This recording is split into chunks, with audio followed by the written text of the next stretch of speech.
Yes. Yes. Okay, thank you. We will be starting shortly.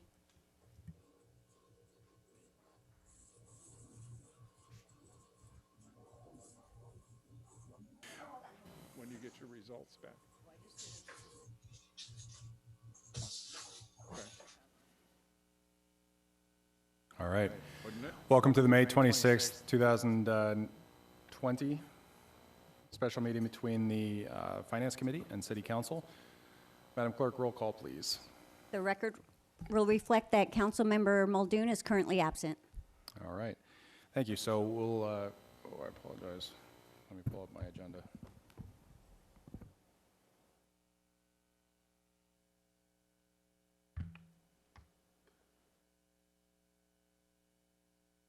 Okay, we are moving into current business. All right, let's go with item number 1, the review of the proposed fiscal year 2021, 2020-2021 operating budget.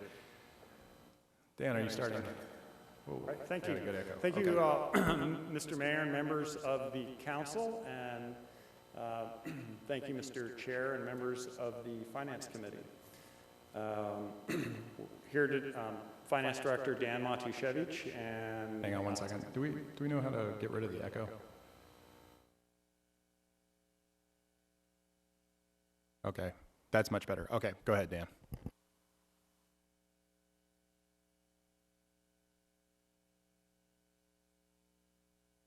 Okay, we're just waiting for the PowerPoint. Here we go.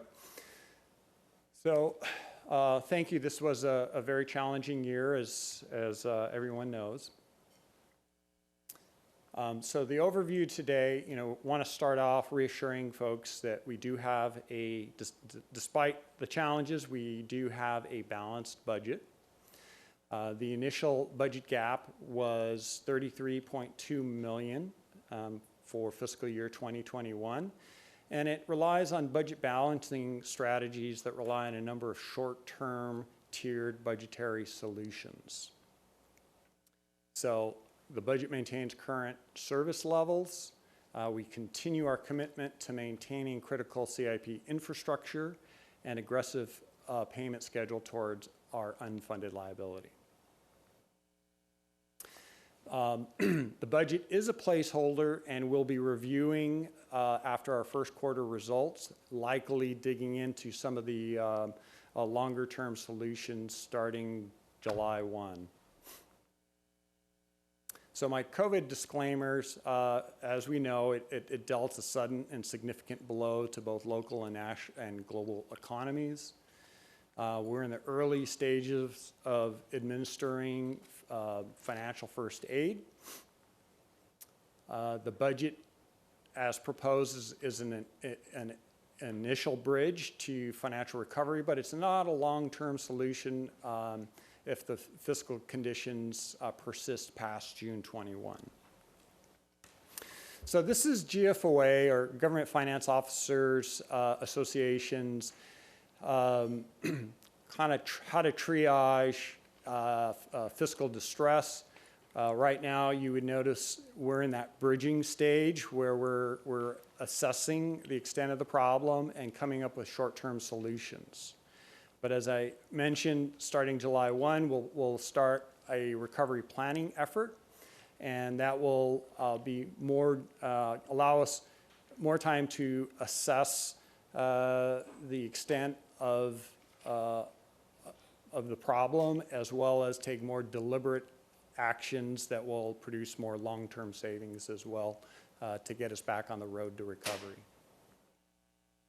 So the short-term solutions that I talked about are very simply, there's some from M&O, there is a hiring freeze or controlled vacancy, there's some deferred capital spending and deferred capital funding, as well as savings plan reduction and a contingency reserve.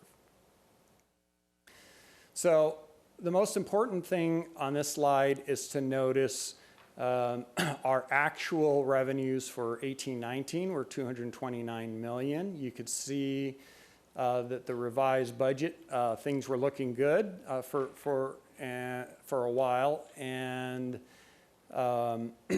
included $229 million in revenues. That was our revised budget for 2019-20. That's the actual, Dan, remember? 18-19 actuals came in. 2019 is actual, the 219 is the revised budget Right. for 2019-20. And then you could see it continued to slip for fiscal year 2021. And the most important number on here is, again, as we started to formulate our budget, we had a $33.2 million gap. And we proposed a number of solutions, starting with the green, which have the least service impact and most immediate financial savings to the city. Tier 2 is the hiring freeze. We talked about the deferred capital. We reduced some savings plan to internal service funds. And if you notice that cumulatively, we did draw a little bit on our contingency reserve, but we have a plan in place that addresses the full 33.2, and that still that would be for taking on any service level cuts. And so again, it's important to note that we have a balanced budget through the number of those actions those tiered actions that we described, and that so we're not operating in a deficit, and we still are maintaining a $50.3 million contingency reserve, which is only slightly under our target, so we're about 24%, whereas our target policy is about 25% of operations. Okay, so let's go back to slide 6. So our finance committee members will recall this past finance committee meeting, we were struggling to make sure that we were explaining the difference between the expenses and the revenues, and where we would be finding the difference. And I think that it's important to just stop for just a moment, and because we're all going to be asked, I think, at some point at the council level to explain how we are reaching a balanced budget this year. And I'd like to just make sure I talk that through just a little bit, so that anyone who's listening right now can have a basic understanding. And then I want to make sure that our finance committee members who we were wrestling with this at our last finance committee have seen what we're trying to explain through this slide and the next 2 slides as well. Normally, when we're looking at our general fund, the one that we often look at is our operating revenues. And so it's worth remembering, the operating revenues is, for the most part, your general fund revenues. Those are the ones we expect to see. Those are the ones we see from property tax, sales tax, TOT, and then a substantial amount of what we kind of call miscellaneous. But the miscellaneous is, it's fairly substantial still. So when we see a drop in revenue of those major 3 sources, and then as well as fees and whatnot, you're still going to see, you're going to see a pretty substantial drop, and seeing a 30 million drop is very substantial. And then what you're also going to see are the transfers in, and this is where it gets a little tricky. Not tricky. This is where it gets a little bit. I couldn't help myself using that word, could I? That's so funny. That was a joke at the last finance committee meeting. But this is where it gets a little convoluted, and this is why it's important to remember why we were doing what we were doing with the capital improvement program at the last city council meeting.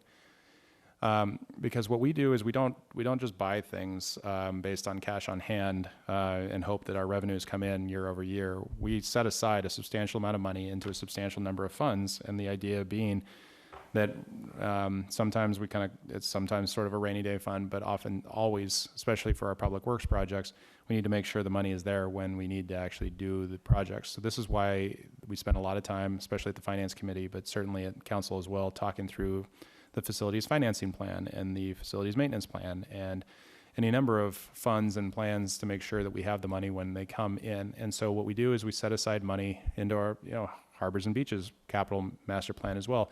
We set aside money year over year to try to make sure that we're phasing the money in so that the money is there when we need it for those capital projects. And we do so, just so everyone knows, we already are technically setting aside money to replace this building that we're in right now. It will take a very long time for us to get there, but we are, in theory, setting aside money now for this. But so I was trying to figure out a way of explaining this. So let's say you wanted to get a new car next year, and you think, okay, so a new car, the one that I would like, is about $40,000, and I'm going to spend it over. I'm going to save up over the next 10 months. You should be saving about $4,000 a month for the next 10 months. But let's say that you're 5 months in, and you decide, I don't need a new car for another year. That means that you don't have to set aside as much out of your paycheck each month to make sure that you're saving up for the value of that car when you get there. And if you're financing it, it's over a longer period of time, so you're not going to have to save as much either on that front. So what happens at that point is the same thing that has happened for our capital improvement program, which is if we push out or delay a project, then it means that we don't have to save as much for that project year over year, month over month. It comes at a cost, of course, in that we're not doing some of the beautification projects and some of the other things that would be really nice to have. But fortunately, because of the planning ahead, we're doing all of the need to have. I need to explain that because the less you have to transfer over, the less you have to spend out of your general fund. And so as we're looking at this, it's important to have the understanding of the difference between the operating revenues and total uses. So what you can see out of our general fund sources and uses, our general fund operating revenue is $199, which is $1 million, which is down $30 million from our actual from two years ago.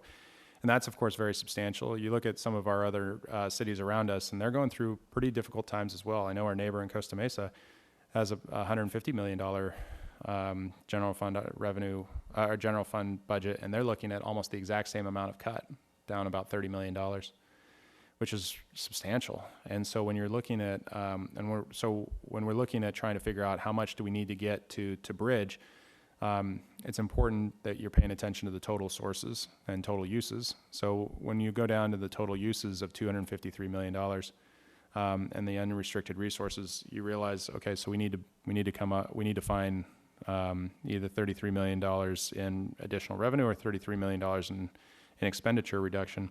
And we're finding that in the expenditure reduction. So why don't we go to the next slide? And so it's important to see, this is how you bridge $33.2 million. This is why we have these tiers set up, and this is why we're able to make the ends meet that we are planning on this year, keeping in mind that at least the estimates and our view is that the estimates of the revenue reduction are fairly conservative. They are, correct me if I'm wrong, Dan, but we took our consultants' thoughts and actually went beyond them by quite a bit, because it's a whole lot better and safer to be conservative on the front end on the revenue side than to be the opposite. And so when we're looking at this total by tier, each tier, especially with the cumulative, eventually gets that 33.2. The reason that we're only needing to draw down 2.3 out of a $52 million contingency reserve is because of tier 3, and that's what we were doing in this last discussion. Finding an ability to defer capital expenditures by $20.9 million is substantial. It allows us a lot more discretion. And if we end up finding that the revenue is not as markedly bad as we thought, which we will be reviewing at least quarterly, then we can make a decision out of any of these tiers to bring some of that money back into some of those tiers. So in theory, if we're finding that the deferred capital funding and spending was too aggressive, we could bring that back in if the revenue is there. But I wanted to make sure that everyone understood how much we needed to bridge in this, and also why, and then how we were going to do this. So these slides are supplements to what we had at our last Finance Committee meeting. And let's go to the next one. So this slide basically takes what you just saw in that tiered slide, but actually puts it into the budget slide that you'd seen 2 slides ago. And that's why you can calculate and come to that $33 million number. And I'm sorry, actually, could you go back 1 slide real quick? And then you see, you know what? I missed this when I was reviewing this. Isn't tier 6 Tier 6 is the $5 million for CalPERS. Tier 7 is the service level cuts. Did you change that? We decided it was a bit confusing to include the reserve balances. So we do have a reserve for the 5 million, but it's the same net effect on the contingency reserve. Okay. I'm just going to, I actually appreciate that. I don't think it's all that confusing. So let me just say this real quick. So in between tier 5 and tier 6, I would add in $5 million toward our pension payments. And so everyone remembers the normal cost is the default amount that we have to pay. The unfunded amount also has a default amount that we have to pay. But we also pay above and beyond the discretionary amount. So we pay a discretionary amount above and beyond that. In light of the fact that we have been anticipating that there would be misses, they would not be hitting their 7% discount rate. We were also planning on setting aside an additional $5 million to go toward CalPERS this year. Let's go to this next slide. And you can see that down below the uses. It says set aside PERS reserve, $5 million.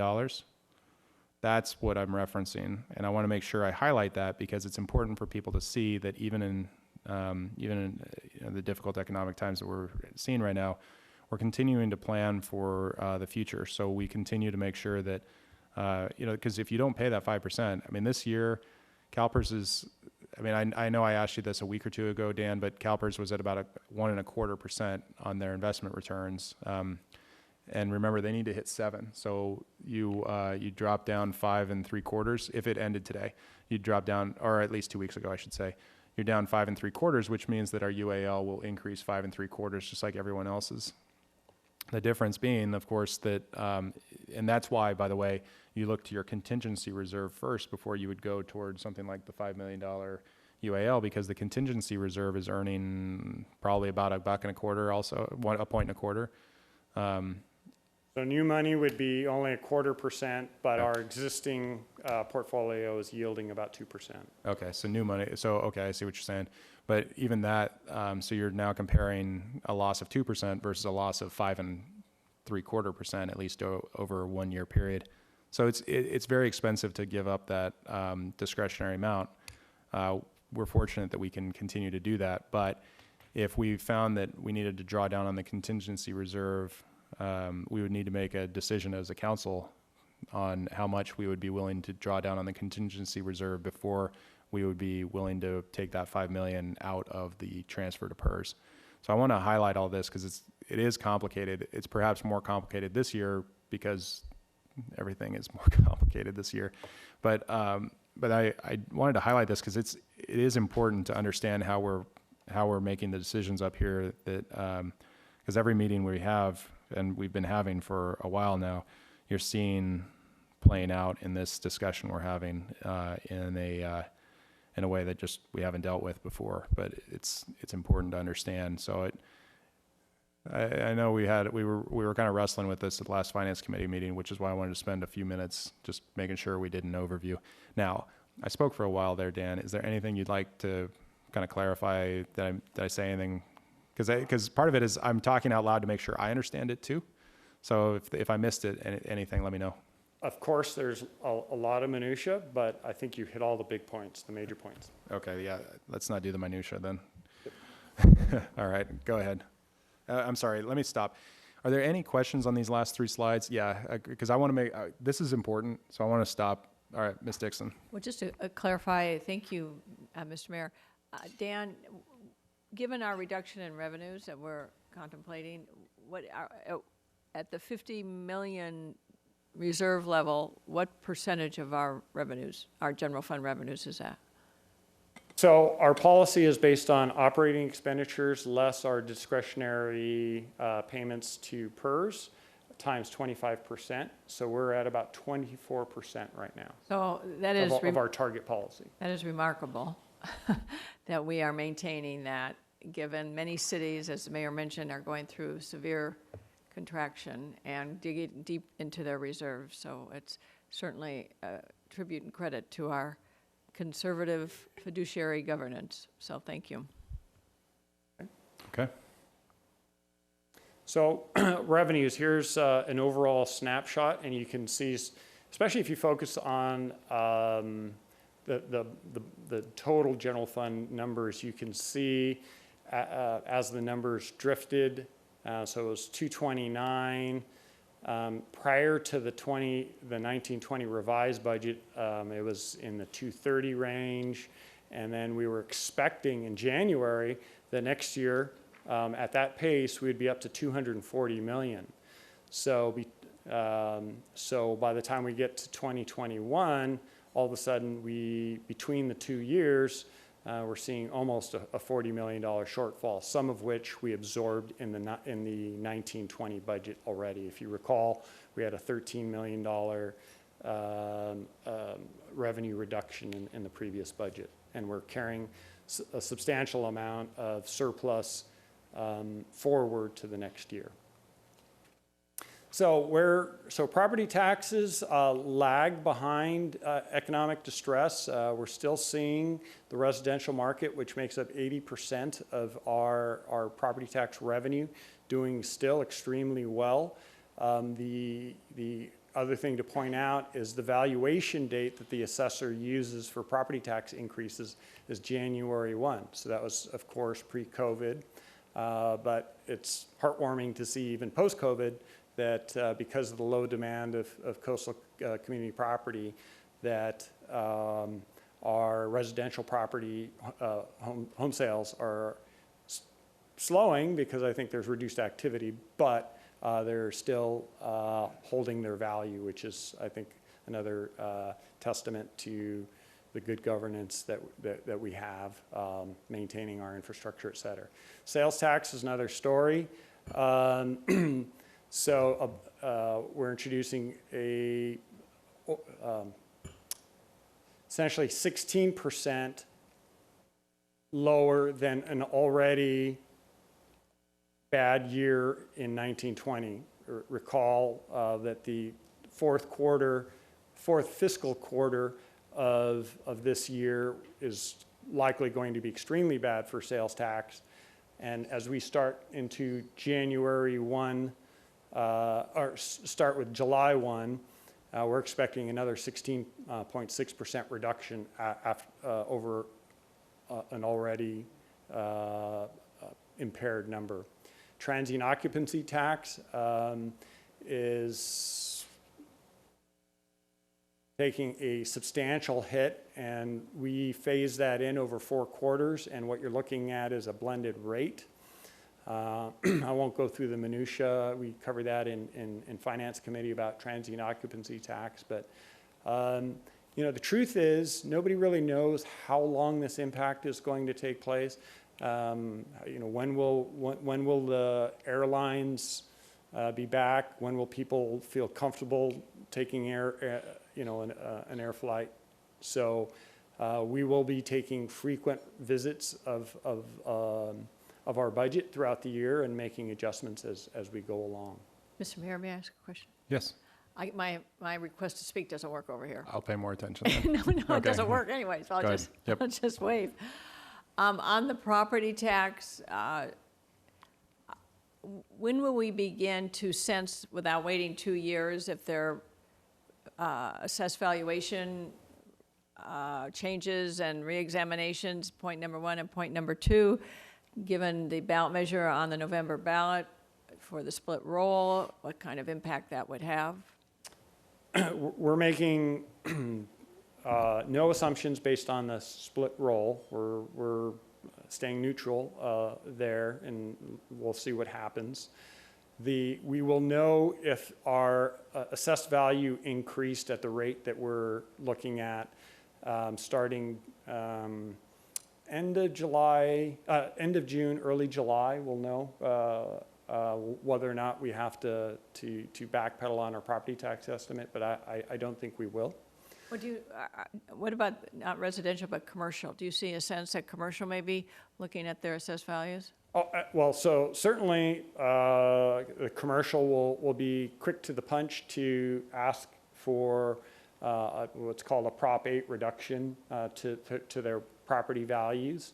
On the commercial real estate, with the leases being reduced, and we may very well see a reduction in some of our commercial real estate. I think that will happen over time, number one, and recall that the commercial property only represents about 20% of our total assessed valuation. Okay.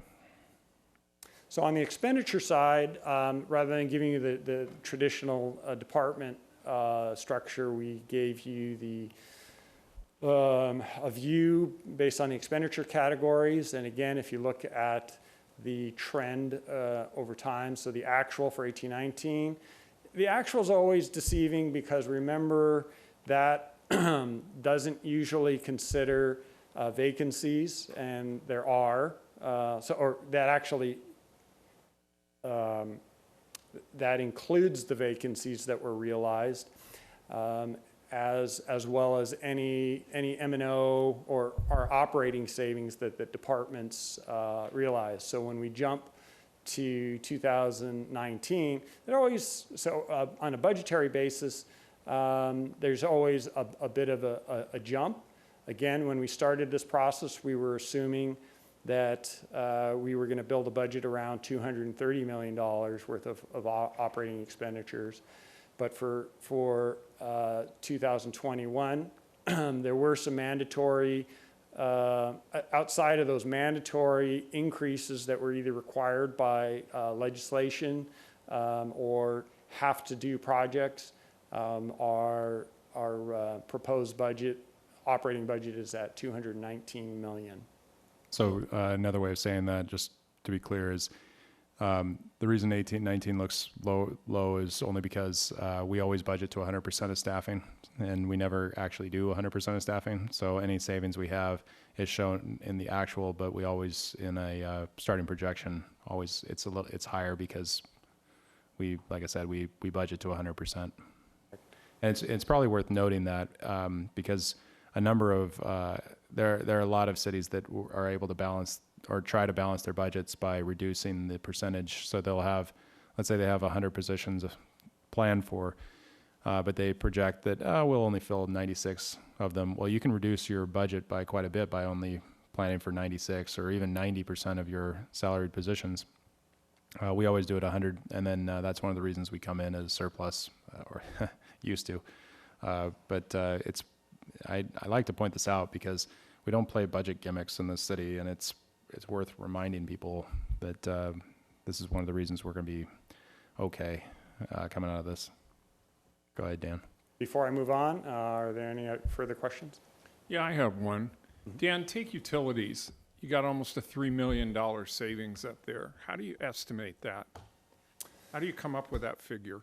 So utilities is, for the most part, electrical, and sometimes that has to do with changes. Sorry, this is only general fund. But usually, so in analyzing what has been used for streetlights, I was thinking there's a significant amount of utilities that are utilized by our Water Enterprise Fund, but in the general fund, it's mostly street lights and building. So when looking over a 3-year trend, we noticed that we weren't utilizing the budget.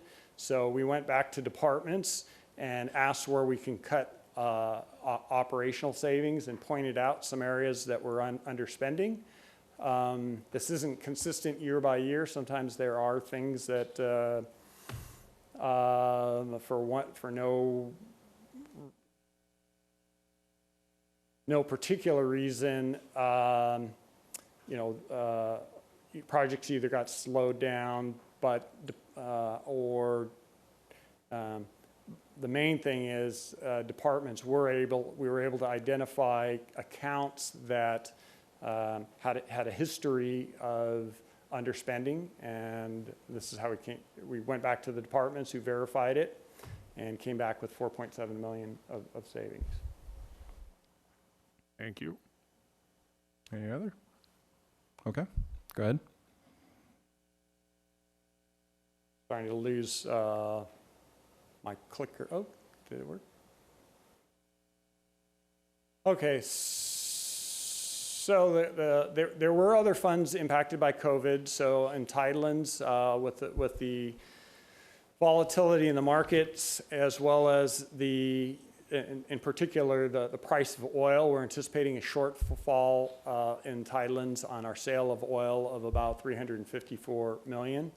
In our entitlements capital fund, we have a number of leases. And 1,000, just to be clear. oh, okay, sorry, 354,000. And in the Thailand's capital fund, all in is about 758,000 there. Gas tax, we saw some minor reductions due to the reduced fuel consumption. Same thing with Measure M. And in the water, wastewater, due to some regulatory changes, there may be some additional delinquencies associated with water and wastewater, and unfortunately, it will be a little bit, it'll be more difficult to chase down delinquencies in water and wastewater due to a new executive order that came out of the governor's office. So the program enhancements, I'm going to turn to City Manager Grace Luang to speak to those.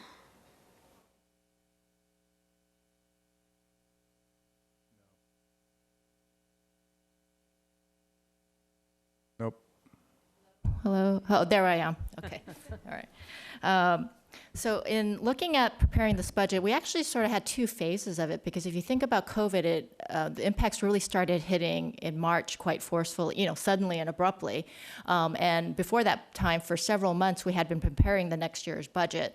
And as Dan had mentioned earlier, we were looking at some additional revenue increases. So we were looking to areas where, if it made sense to put some enhancements in, we started to move forward with that. But then with COVID hitting, we went back and re-looked at the budget again under the new revenue assumptions. So what you see here are really some modest areas that we wanted to make sure we had coverage for with some of the changing environments that are occurring. So for example, in the Harbor Department, we had a code enforcement supervisor on loan from the Community Development Department. We made that permanent for this ongoing basis. At least it made a lot of sense with the work that's being done over in the Harbor Department, and with the Title 17 updates and the map update to occur next, that we really wanted to be sure we had the appropriate resources in that department to make sure we could run a robust program there with the new regulations. And that is also why we do have in here some part-time employees, because with the Title 17 update now in place, we want to make sure we can implement that in an appropriate manner. I will say, before the COVID or revenue impacts had hit, I was looking at proposing an additional full-time code enforcement technician position. And at this point, just because of the financial situation, there's a hold on that. But we'll be looking at that perhaps when the resources come back there. Under the public works side, this is particularly for part-time employees related around our new recycling mandates that are coming from the state. Requires a lot more inspections and work that we have to do with our commercial businesses. So this particularly supports that program there to add for the work that's needed there. And then our utility department, there were some critical equipment needs that we needed, and as you'll note, that initial one is one time. And that second bullet item on street sweeping, as you recall, we have a new street sweeping contract in place that, after having a 10-year contract with the previous street sweeping vendor, we did have an increase in that, so we needed to make sure we accommodated that in this budget.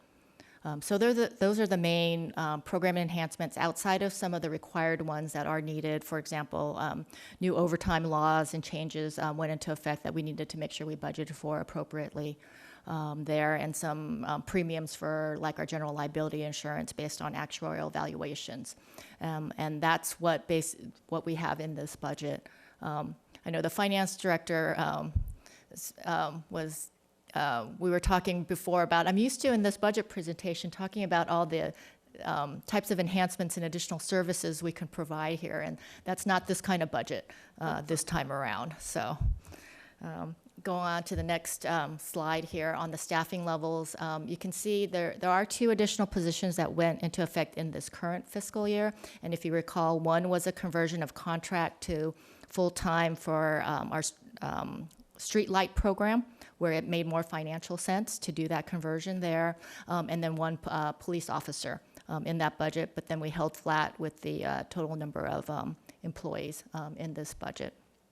And I'll also note on that piece, we are very mindful. We held our staff positions here to ensure that we can continue providing services, and that's really important for us to maintain services the best we can through all of this. And I don't think that's going to be the case in many cities, unfortunately, but we're really conscientious about holding service levels and really looking to protect that for our community.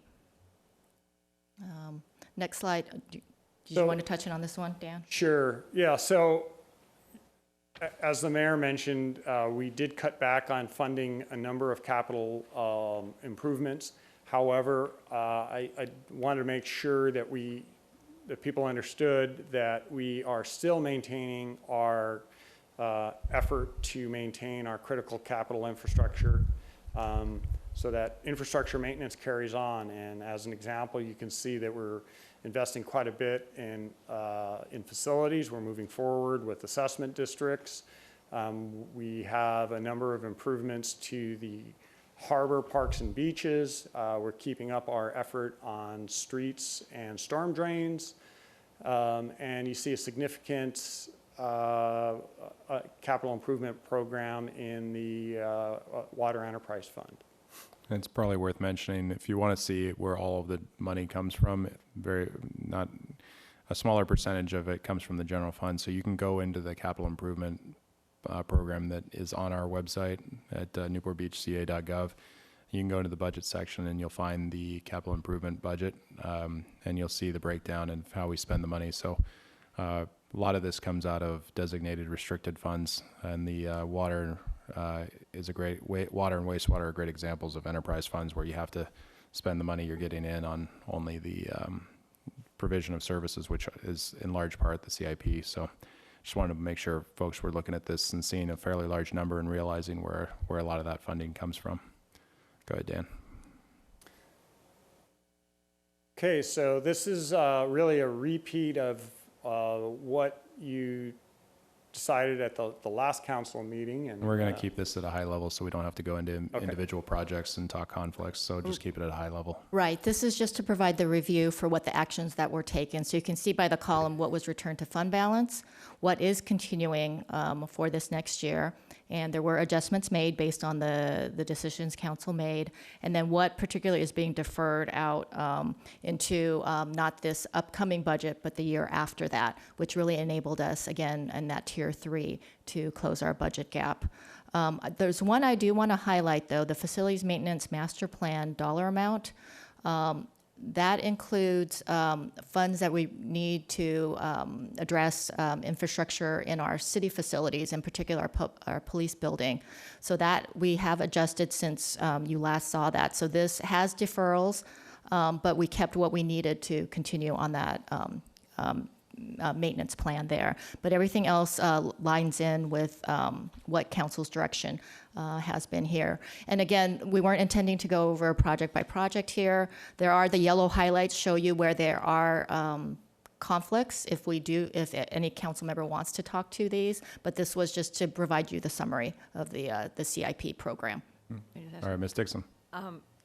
Based on our experience at the beach for the last several weekends and the enhanced visitor population that we're experiencing, it occurs to me the Balboa Village enhanced maintenance, I mean, I know Public Works is already enhancing the maintenance on a daily basis, so will we continue that existing service level? Okay. Yes, Okay. we will. All right, thank you. And I'll just, on the next slide, shows all the projects. You can see the ones that have been deferred out past this current, this upcoming budget year into the year after that. So this is where really really assisted us in that budget gap, the decisions that council made. Okay. So the last remaining slide just talks about the next budget milestones. So we have a finance committee potentially on Thursday, June 4th, to develop kind of the finance committee's written comments on the city manager's proposed budget for 2021. But that could be handled in a number of different ways, I think. But right now it's scheduled for June 4th. And on June 9th is when we are scheduled to put before council the full city council budget adoption and the GAN limit appropriation limit. And then November, we would, of course, staff will be working over the summer on monitoring these results, but then we'll come back in November and start reviewing, how did the summer season turn out? What do we see looking forward? What's the world look like on the other end? So with that, I'll open up to questions if anyone has. All right, so do we have any questions on the presentation we've just seen? Okay, so this is a joint meeting of the Finance Committee and the City Council. So a couple of quick comments before I open it up to any of our Finance Committee members that would like to speak. Quick reminder to the general public who are watching that our Finance Committee is comprised of 3 council members and 4 citizen members. The 4 citizen members are chosen by the individual council members who are not on the Finance Committee, and then put up for approval at by the City Council themselves. So we have 4 Finance Committee members, and just like to say to all 4 of them, 4, I said citizen members, yes, 4, thank you. I mean, you've been instrumental in putting forward budgets over the last few years that have prepared us for a really tough budget season this year. And you've gone through the tough budget season with us right now, and we're seeing a lot of work being done. To all of our folks on staff in the finance department, same comments can be said. You're living through something that we don't want to be living through, but you're doing it in a way that is preparing us for preparing the members of our public to continue to receive the services that they expect at levels that they expect. That's a big deal as we're moving forward with this. I think we all should continue to be mindful that this is not a sustainable budget path.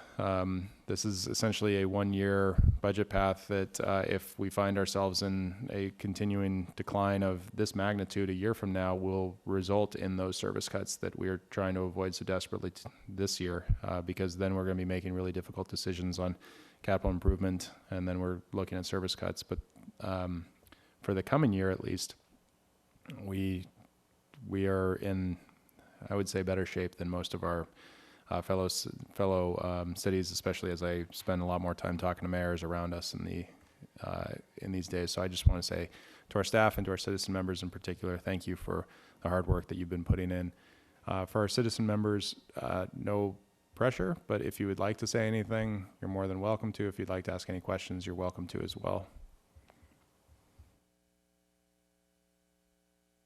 Okay.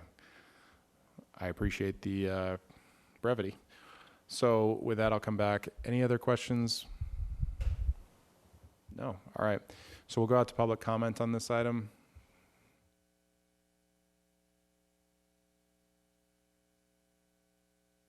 Fiscal and Finance Committee, this is Jim Mosier speaking from the community room. The agenda for this meeting contains a link to a 214-page budget detail book. I seem to recall in some past years, not all, but some, the budget book contained in it a letter of transmittal from the city manager that provided the community with some context for what they were seeing in that detailed book, which otherwise is just a bunch of accounting that doesn't make a whole lot of sense to a whole lot of people. I think adding a letter of transmittal to the book this year especially would be helpful. In that book, without further guidance, the public sees a page, which is page 33, shows total revenue, it says, for all city funds, and a page 41 that shows the expenses for, it says, all city funds. It appears that the expenses exceed the revenues by about $29 million. We've heard a lot of very complicated talk this afternoon, kind of obfuscated what is happening. Doesn't the fact that the expenditures exceed the revenues for the city as a whole mean that there is some kind of deficit for this year? More importantly, we've heard about tiered reductions and so forth. Are those reductions reflected in the budget book that the public has been provided a link to? Or is the public somehow going to see those through the document called the proposed budget revision? So reading the budget book is not really the proposal is the book plus the revisions, or is the book the proposal? Thank you. Thank you. Do we have any call-ins? Nope, okay. So we'll come back. So Mr. Mosier's referencing the total all city funds net of internal premiums at 275.3. The total all city operations net of internal charges is 304.5. Do you want to talk to that, Dan? Sure. So when we get outside of the general fund, which is mainly your operating fund, includes a lot of capital resources that we're saving up over time. You could think about gas tax. We receive money over a number of years, and then we spend that down in the terms of capital projects. The same is true. You'll see a big expenditure in the water fund coming up, where we're accumulating resources, and then we'll make a capital investment. So there's no getting around that when you save up, even in your checking account or in your car example. Your checking account balance goes up by the $40,000. When you buy that vehicle, then it's going to go down. Okay. Any other questions on this item? Okay, seeing none, let's go to item number 2 then. So item number 2 is the discussion about fees.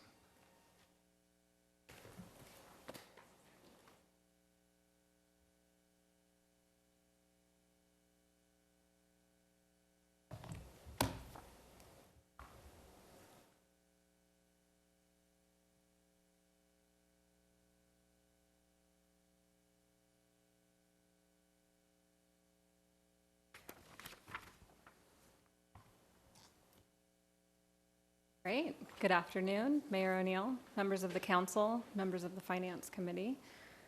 My name is Teresa Schweitzer. I'm a senior accountant with the Revenue Division of the Finance Department, and I'm here today to look for direction on our latest fee study update. Council policy directs us to establish cost recovery targets to annually adjust our fees in order to ensure that they're meeting those targets. Newport Beach Municipal Code 3.36 mandates 100% cost recovery unless subsidized, and states that cost studies should be conducted at least every 5 years. The department studied this round were community development, fire, and police. Both CDD and police were last comprehensively studied in 2015. So here we have a timeline showing the fee study process and outreach to the community. It's a dense slide, but what is important to point out is we brought the fee study updates to Finance Committee on February 13th. We provided building-related changes to the Building Industry Association, the OC chapter, on February 14th.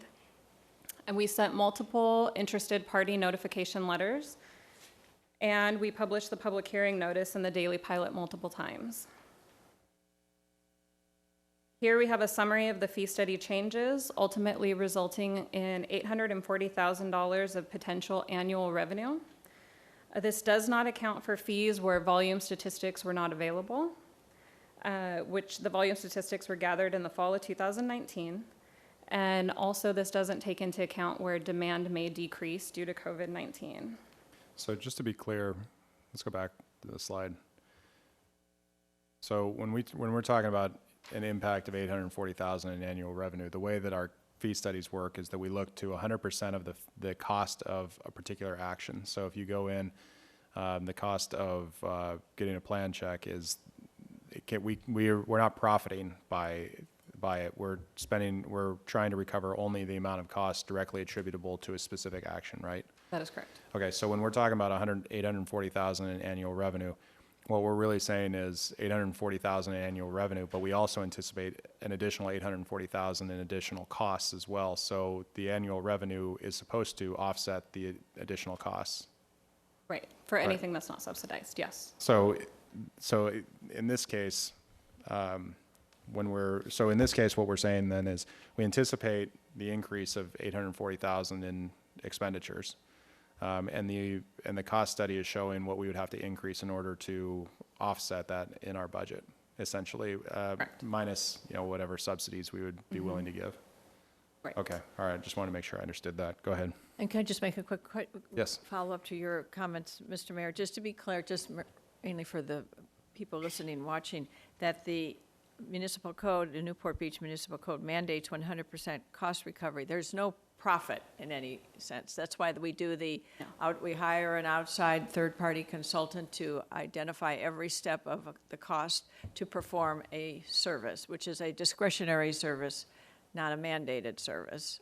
Yes, that is correct. And, Yeah. and so the precise fee that is assigned to that service is the cost of the city providing that service, and not a penny more. That is correct. Okay. Yes. And we do Right. have a consultant, it's MGT of America. They do our fee study each year. And we base the fee study off of the budgeted expenditures. And the state law prohibits Any a additional. fee that would incur a profit. Correct. Right. Okay. And to follow up on that, I mean, the whole point of this is because if you have that 840,000 expenditures, but you don't offset it at all with any fee increases, you end up having to backfill that 840 using general fund money, essentially tax money that someone else is paying on sales tax or property tax or TOT or something else. And so if your neighbor's going through a construction project and they're not paying their full freight on the cost of the service of the plan checks and whatnot, you're paying for your neighbors. You're helping to pay for your neighbor's construction project through your own sales tax revenue, not revenue, but when you pay your own sales tax. Mr. Herdman, did you have something? Yeah, what's an example of a fee where, that involves volume statistics? Give me an example of that, The please. volume statistics really just help us to estimate the revenue. So we calculate the fee kind of from a bottom up, where we meet with the departments and we say, okay, for a plan check, how much time does it take? Which staff participate? And how much do the staff make? You have your benefits and your overhead. And then you come up with an hourly rate for that fee. And then you apply that hourly rate to how much time it takes to complete the service. And then that gives us the total cost. And then what we do, the volume statistics, is then we take that total cost and then we calculate it to how many times we do it to then estimate how much money we're going to recover. Okay, thank you. How many times you're going to perform that service? Exactly. Okay. Okay. Mr. Duffield and then Mr. Muldoon. Thank you, Mayor. So are you involved in the Tidelands fee increases as well? I guess, which Tideland? one specifically? So, So we took over the management of the mooring fields, and we've incurred higher costs to do that. Do we have a plan for going back and now analyzing what we need to do to raise the fees to pay for that? the Harbor Department is actually next on the study. Okay. We would study them next year. Thank you. Yeah. Mr. Muldoon. Thank you. I think we've done one every year I've been on council. You said we do one every year, a study? Yes. And who do we hire for that? MGT of America? What do they cost us every time they do it? Do you know what they charge? I think this last fee study was around 30,000. That was for CDD, police, and fire. So, according to Newport Beach Municipal Code 3.36010, cost studies should be conducted at least every 5 years.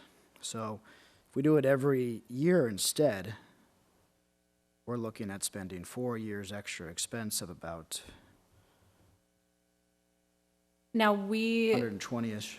have we It's study okay. everyone Hey, on. hang I'm on one sorry. second. It's okay. He's going to finish his thought. Sorry, Are you an employee of the city, or are you a contract? I'm an employee of the city. Okay. So we have also your salary as well. But we're looking at basically spending 120 extra just so we get every little penny out of every little thing. Now, what's interesting is that every year, taxpayers can expect fixed costs in TOT and sales tax, in property taxes. Those are going to the government no matter what. Even if your neighbor pulls a permit and they get an extra $2 subsidy, arguably, from your taxes, those are sunk costs. So people know how I feel about these anyways. There's always way more increases than decreases in the fees. But this is a great year to continue the matter, probably for 2 years, because we're seeing expenses are going to increase and the economy is going to be drastically hurt. I'm a little disappointed that there's almost like an autopilot from staff and expectation. This is something that's done every year, even though it's asked for every 5 years, and that this is something that must be done. There is no law that says every single penny that's spent on time to service our residents must be accounted for. There is a law that says that you shall not exceed the actual cost. That's in order to protect the taxpayer. But I think these fee studies are not necessary, and I think right now they're especially not. Those are my thoughts, since we're giving thoughts. Thank you. Okay. I think I know what you're about to say, though. The fee studies that we conduct annually, do they address every fee in the city, or are they staggered over the 5-year period? They're staggered. So the last time we were looking at these particular fees was about 5 years ago. Mm-hmm. And then the ones we looked at last year had been considered 6 years ago, basically. Like it's a 5-year rotation on various At 3 to fees. 5 years, we schedule each of the departments out every 3 years so that if things push us out longer, we can still meet that steady every 5-year requirement. Got it. Okay. So our request to speak button seems to not be working. So I'm just going to look over to, okay, Mr. Avery. So CDD just reflects the enormous amount of construction in town, is that right? Any of the building and planning related Right. fees. Yeah, yeah. I've been a frequent victim of CDD fees, and but what goes on in that department is amazing, and these are individuals who are rebuilding their homes or building new homes, and it's a great thing. And I just think that staff is under tremendous pressure all the time to keep up with it. And we've added part-time and we've added independent contractors to just keep up with the pace. It's absolutely staggering, and I think it's important to recognize that and to see this, obviously big numbers here from that department.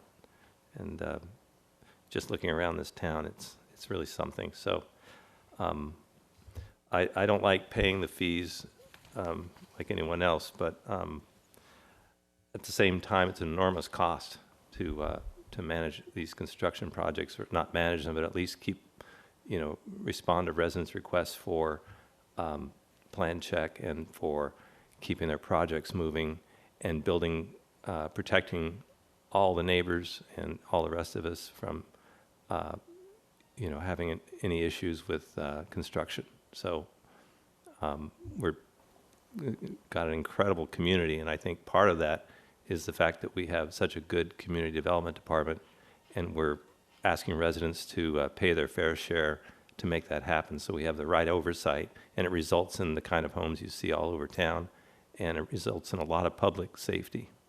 So I think it's great. Thank you. Okay. We'll look around real quick. Just Okay. All right, go ahead.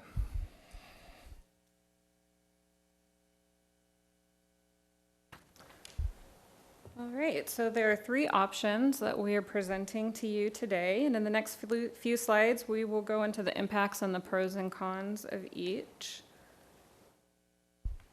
The first option and staff recommendation is that we bring the fee study updates to the next council meeting on June 9th for public hearing and potential adoption. This would result in a positive revenue impact and ensures we remain on schedule for annual updates, as well as continue charging full cost of service.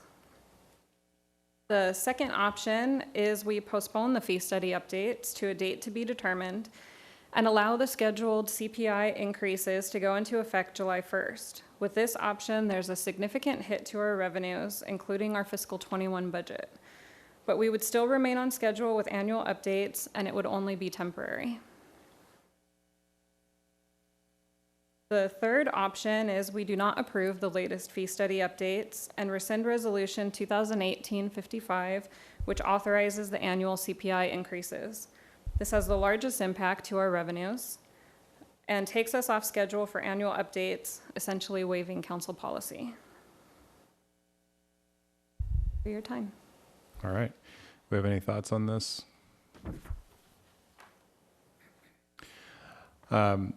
I think I'm going to just say overall that it comes back to what I was just saying. The issue here is we would be spending this much money, and so we just saw that we needed to make up $33 million. I think it'd be just wholly irresponsible to try to make up another $1 million out of this. I mean, that's what we'd be doing is we'd be drawing down our reserves at this point to make sure that people don't have to pay a little bit extra on their plan checks. It's untenable to me to even contemplate the idea of going down an additional $1 million on our reserves over a fee issue. So I think we ought to be bringing it back.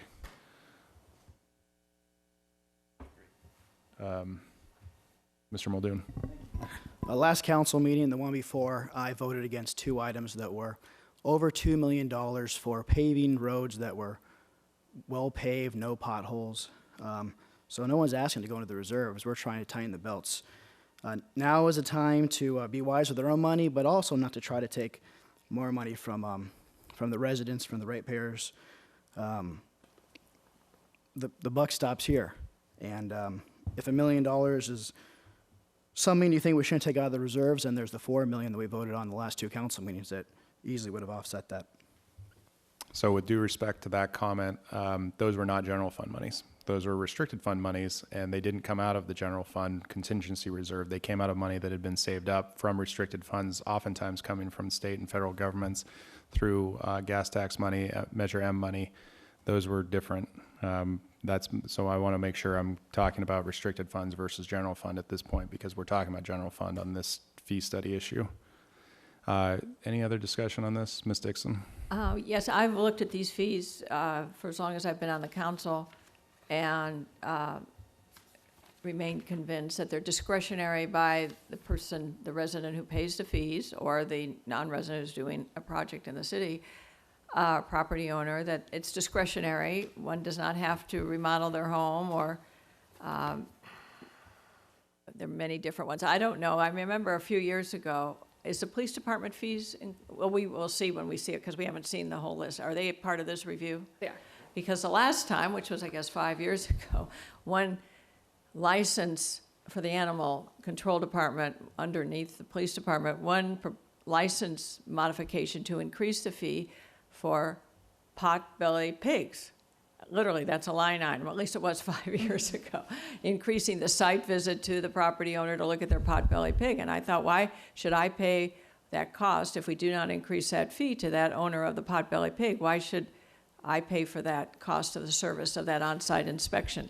So these are discretionary services that the city provides for as needed by a resident or property owner who wants those services provided.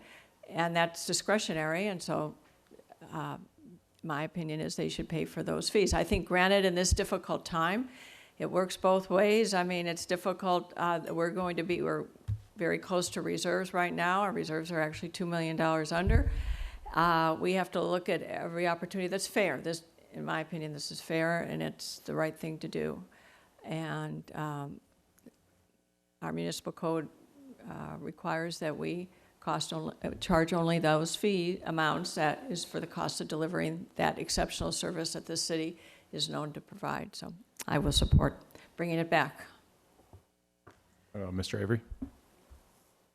Yeah, I move that we bring the fee study updates to council on June 9th, 2020. Sorry, just one second. So we're just going to do a straw vote. So it's not an action item, but All right. we'll take that. I appreciate that. We need to go public comment, though. Any other comments before we do that? Okay. All right, we'll go out to public comment on this item.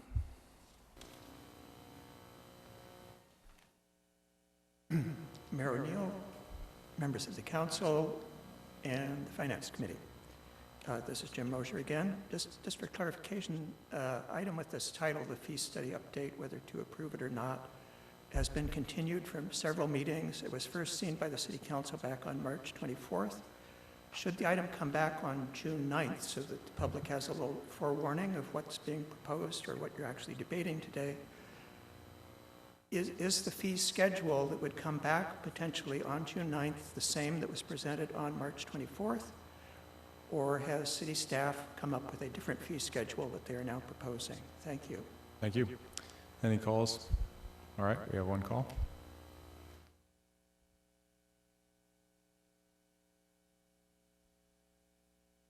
All right, go ahead. Hey, what up, council? I'm JT Carr. Did Chad already speak? Go ahead with your public comment. Okay, so I will take that as an affirmative. Thank you. Chad just hit the nail right on the head and fired me up. He's absolutely right. We are in a pandemic, and Tom Cruise is the hero we need right now. Let me be vulnerable for a sec. This pandemic has scared me. And Chad says that's okay. But growing up, I didn't get scared of stuff like this. I was only scared of report cards and intimacy. But in general, I would look death in the face. Like rip on a dirt bike, roll down a steep hill with my body limp, or moon traffic. And it always fired people up. As I've aged, I've noticed that I don't push it as hard. I worry I've lost my edge. One person who sharpens my edge, though, is Tom Cruise. When I watch his behind-the-scenes training for Collateral, I suddenly forget what fear is, and I take charge and hustle to a busy intersection to moon people. I feel whole again. This may sound frivolous, but there is power in letting it rip, council. In these times more than ever, we need someone to fill our hearts with courage. A symbol that says, even if we're stuck inside, a determined human will go farther than any other actor would dare. My mom is from Colombia. When I came downstairs this morning for breakfast and told her about our plan for the space station, she mentioned Tom Cruise is huge in her homeland and the world over.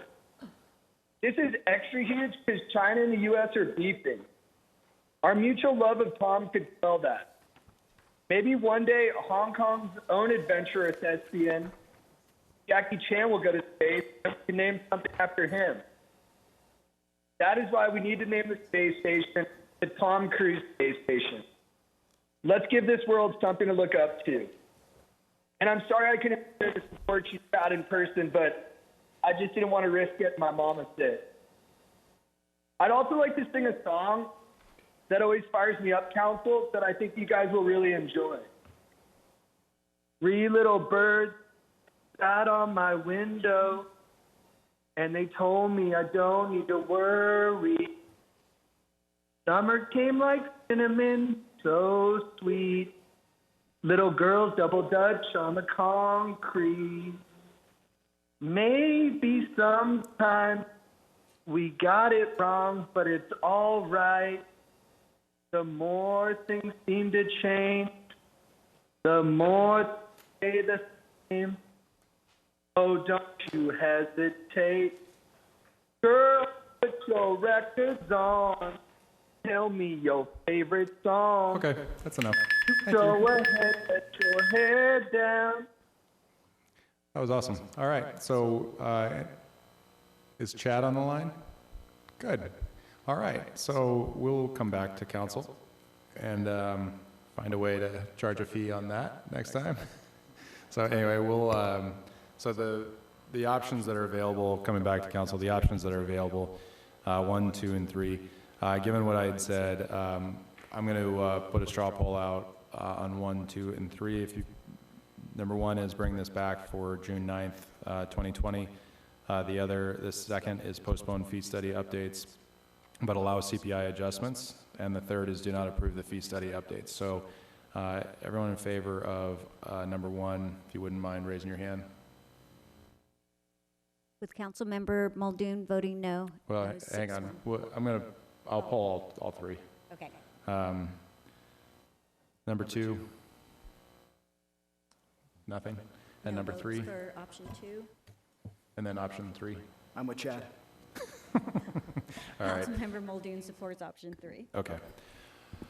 All right. Mayor? Yes. And I just want to note, and I'll verify with Teresa, the fee schedule that was presented in the earlier months that we held till, it's the same fee schedule, no changes. It is the same, it's just the only difference is the implementation dates are different, pushed out. That's it. Understood. Okay, I appreciate that. Thank you. Okay, so we'll now go to public comment on non-agenda items.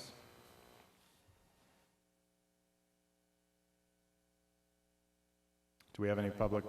Oh, is that Chad coming up? What up, council? It is Chad. Shout out to JT. That was a great song. And yeah, what up, council? My name is Chad Kroger. I'm an activist and Stoke Lord. I come to you in the gnarliest of times. I don't know if you looked outside, but it's pretty nuts. There's something called a pandemic going on. When the Q team first happened, I managed to stay stoked. I didn't have to work, and the president gave me 1,200 bones. But then it started to kind of suck. The beach is closed. My buddy Dolan's GF broke up with him over his Call of Duty addiction, and J. Crew went bankrupt. It was deleterious to my tan, my bro's love life, and my summer shirt collection. I was ready to throw in the towel and let Rona's sadness take over my body. But then something incredible happened. They announced Tom Cruise was making his next movie in space. As soon as I heard this news, I called my long-lost love, Lindsay Swerbalis, and wished her all the best on her future endeavors. She said thanks. But back to Tom. He's not just an actor. He's something else. In a time when most bros are trapped indoors, this dude is going to the ionosphere. He's still crushing it 24/7 and observing the ultimate form of social distancing. He's such a beast. He's made us realize that there's nothing the C virus or anything can do to stop human beings from persevering to the greatest of heights and accomplishments. And this is why we need to honor this maverick. How do we do that? We do it by renaming the International Space Station the Tom Cruise Space Station. Let this image enter your domes, Council. We got Tom in space, in his suit, memorizing his lines. And what does he see? Tom frickin' Cruise in big, bold letters on the side. That'll inspire him to make a better performance, which will make a better movie, which will lead to a happier planet. And just on a side note, I think that a stoked Tom Cruise will bring the Earth's vibrations back to an equilibrium, which is pretty epic. So yeah, we can do this, America. All it takes is a rocket and some paint. It's now in your hands, city of Newport Beach.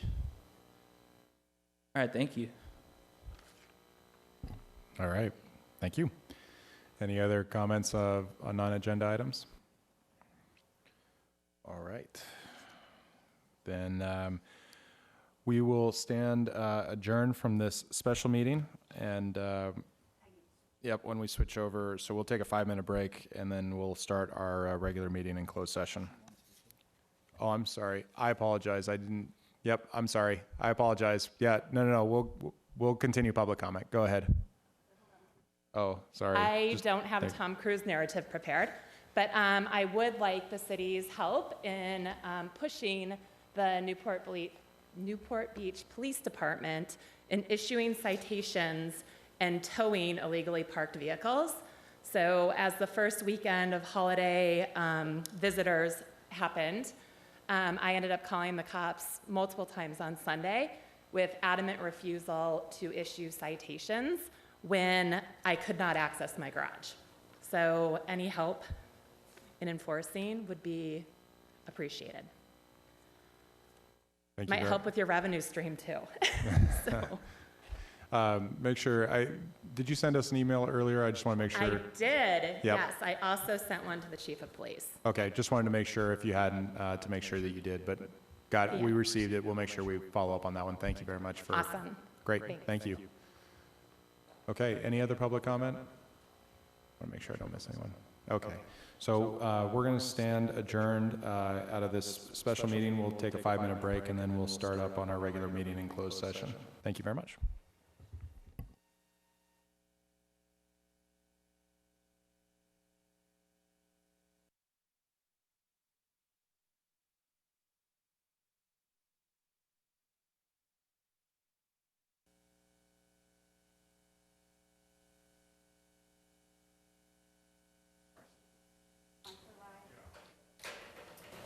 Okay. That's a go.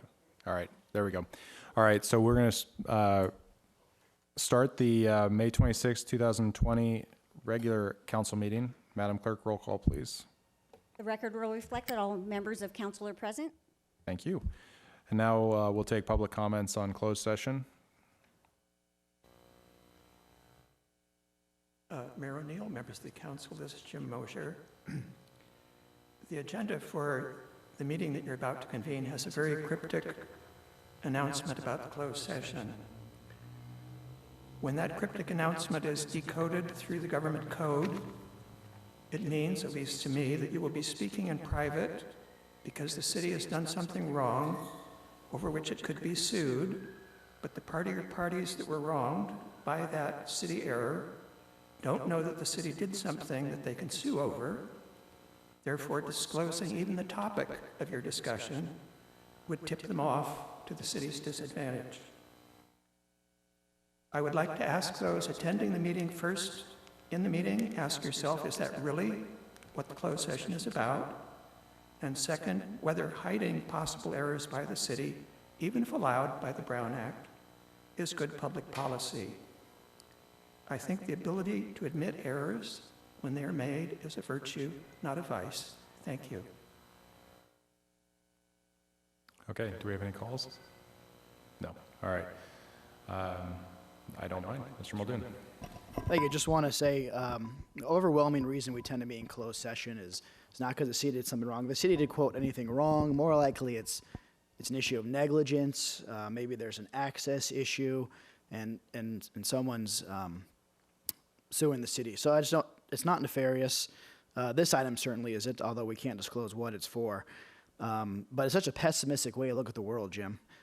Most closed session items are not because anyone did anything wrong at all. Of course, the city is not perfect, and we understand that, but we think we have a fantastic city and staff that is overwhelmingly competent. Thank you. Thank you. All right, Mr. Harp. Thank you, Mayor Neal. The City Council will adjourn to closed session to meet with legal counsel to discuss one matter of anticipated litigation. All right. And then we will have, we'll recess and then we'll reconvene after closed session. Thank you very much.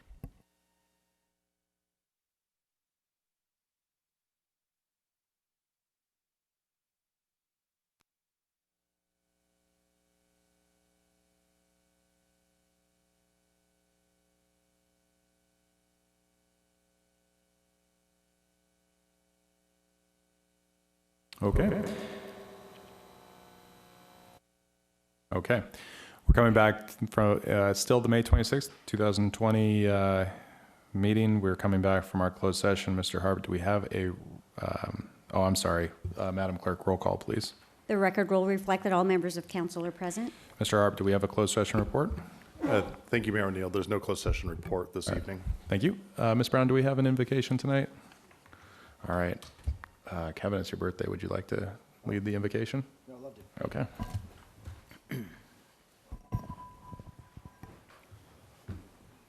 Today is also John Wayne's birthday, so I got to give a tribute to John Wayne as well. Heavenly Father, we thank you for being with us during this troubling time, and we thank you for the community you've created, and we pray for more cohesion and cooperation and patience with each other. And Lord, we know that birthdays are special. Today also is John Wayne's birthday. We thank you, God, for everyone who contributes to our society, everyone you know by name, every birthday you choose. We thank you for the love you bestow upon us. We pray for our city and for our nation and for the entire world during this time.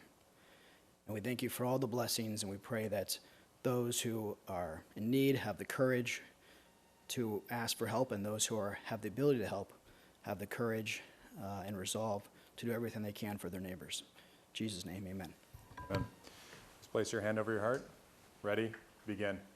I pledge allegiance to the flag of the United States of America and to the republic for which it stands, one nation, under God, indivisible, with liberty and justice for all.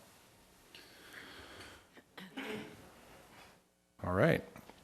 We're going to start with a presentation to our Public Works Department because it is Public Works Week, and I actually have a proclamation which I get to give in person for the first time in quite some time.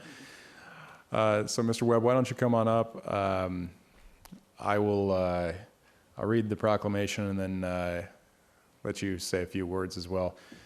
Whereas Public Works personnel focus on providing infrastructure, facilities, and maintenance services that are of vital importance to sustainable and resilient communities and their contributions to the public welfare, safety, and well-being of the people of the city of Newport Beach.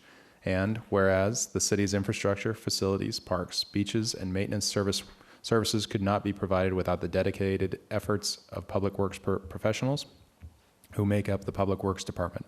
They are highly trained professionals, managers, and employees at all levels of government and the private sector whose efforts are responsible for constructing, rebuilding, improving, and protecting our nation's transportation system, water supply, water treatment, and solid waste systems, public streets, parks and beaches, harbors and waterways, landscaping, public buildings, and other structures essential to our citizens and for the continued beautification of their communities.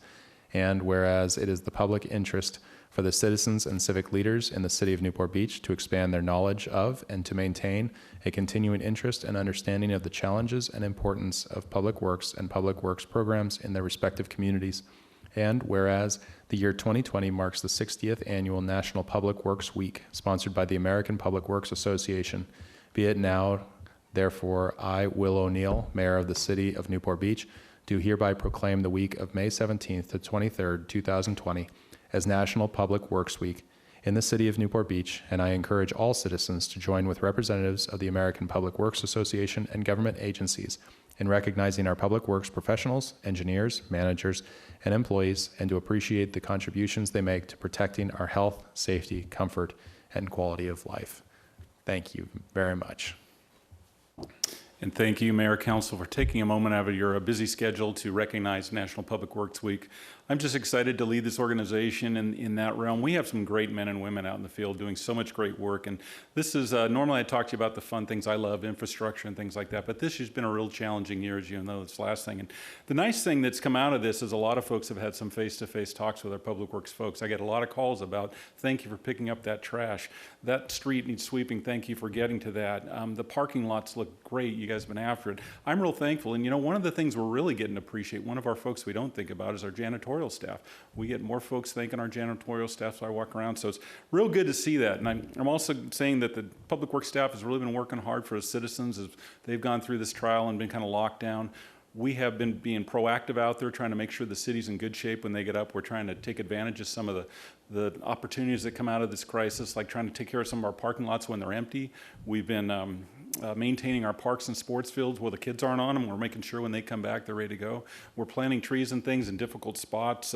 We're doing facility maintenance inside right now where normally people don't like to smell paint and cleaning fluids. We're in there with our rec staff and doing all that work, getting ready for folks to come back and enjoy the city. So I'm just thankful for the opportunity and the recognition night. We do have some public work managers here tonight, and thanking them. I'd have more, but of course the conditions don't allow. So thank you for the time. Hang on just one second, Ms. Brenner. I just wanted to say there could not be a department that deserves more recognition over the last 2.5 months than your department. You guys have been exceptional.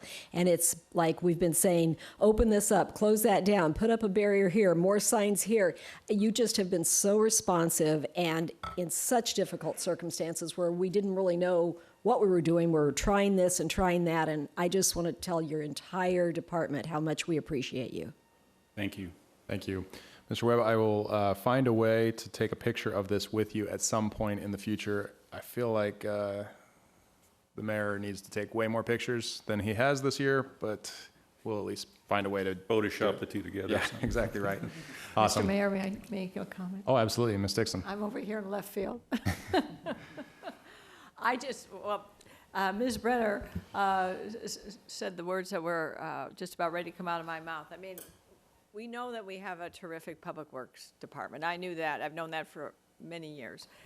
Certainly the years I've been on the council, and how investment, I often say this, private and public investment in our community is what keeps our property values what they are. And it's a private investment, private industry, private business, but it's the public investment that keeps our infrastructure looking beautiful, and our infrastructure humming and doing all the things that infrastructure is supposed to the things that they do that you love to do. And so I appreciate that. I commend you for that, and your organization is outstanding. But in the last 2 months, 60-some days, and the barricades on the boardwalk and up and down, and close this street and close that street and pick up the trash and get get onto the summer program in the middle of May and middle of April, you have literally turned somersaults and cartwheels for the people of Newport Beach and for the city council trying to be responsive to the residents in our respective districts. And you've made it happen.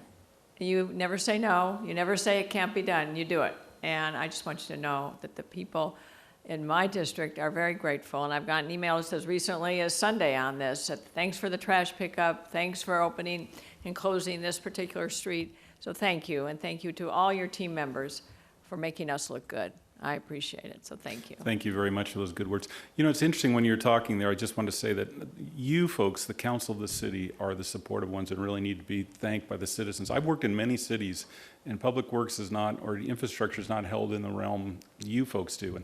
And your efforts show our citizens are benefiting from that. Other cities who haven't taken it as important, well, their property values and their quality of life have suffered a little. So thank you all for being committed to that. I appreciate it. Mr. Herdman, one more comment. Yeah, stay there, Dave, just for a minute. I'm not going to repeat anything that anyone said. I think the thing that I've appreciated from you and your staff over the years is your ability to problem solve, and really problem solve. I have had you say no to me, and it's okay because you always follow it with, let's do this instead, or let's try this. And it's always worked. It's always been effective. And I often wonder what the city is going to do without you when you decide to retire. You got these great folks. It's going to be a massive, it's going to be a massive loss. So good work. Keep it up. You're much appreciated. Thank you very much. All right. Thank you very much. All right, Madam Clerk. The City Council of Newport Beach welcomes and encourages community participation. Public comments are generally limited 3 minutes per person to allow everyone to speak. Written comments are encouraged as well. The City Council has a discretion to extend or shorten the time limit on agenda or non-agenda items. Okay, we're going to move into City Council announcements and oral reports from City Council on committee activities. We'll start with Mr. Herdman. I have none. Ms. Dixon. Is this the time to also do an A1 item? Yes, it is. Today, the Board of Supervisors approved unanimously a resolution to declare that houses of worship of all faiths be deemed essential in the county. And I would like to propose that this come back for consideration to have a similar resolution that deem all houses of worship essential, just like essential businesses, but essential houses of worship in our city at a future meeting, and would appreciate being able to bring that back. Thank you. Thank you. Mr. Duffield. Mr. Muldoon. Yes, thank you. I have a one. First of all, I agree with you, Councilwoman Dixon. All houses of worship are essential, as are the charity they bring. We've seen, unfortunately, a drastic increase in the need for food and services to those who are suffering due to the economic crisis. Here locally, Our Lady Queen of Angels is going to be doing a drive-up blessing and food drive at its location across from Colonel Del Mar High School. Hopefully this coming Sunday, if this item we vote on tonight passes, which the mayor, Councilman Dixon and I have been working on with staff, that would allow essentially outdoor activity for other businesses. So Father Steve will be there to bless you and to receive any food donations you might have that would go to Catholic Charities. It's being organized by Knights of Columbus, and the dates they're looking to do this would be the 31st, the end of this month, June 7th, and June 14th. So if you're interested, please stop by between 9 and 10:30 at Our Lady Queen of Angels. I will be there, Father Steve will be there, anyone on council who wants to donate their time, please join us. It's a really worthy cause, and as you could imagine, there's been a drastic increase in the need for food and care items for families in Orange County. We're living in a very tumultuous time, and staff is working overtime to ensure that many of our services are kept open. One of the services that is very loved, but understandably facing scrutiny from staff right now is the Junior Guards program. We've heard, though, that adjoining cities are opening up their program, and the governor himself is going to make a statement about summer camps, I believe, this week. So what I would like to do is I would like to reevaluate the decision on Junior Guards. At the next council meeting, there would be, if there's interest from my colleagues, we'd be looking at this essentially in 1 month's time.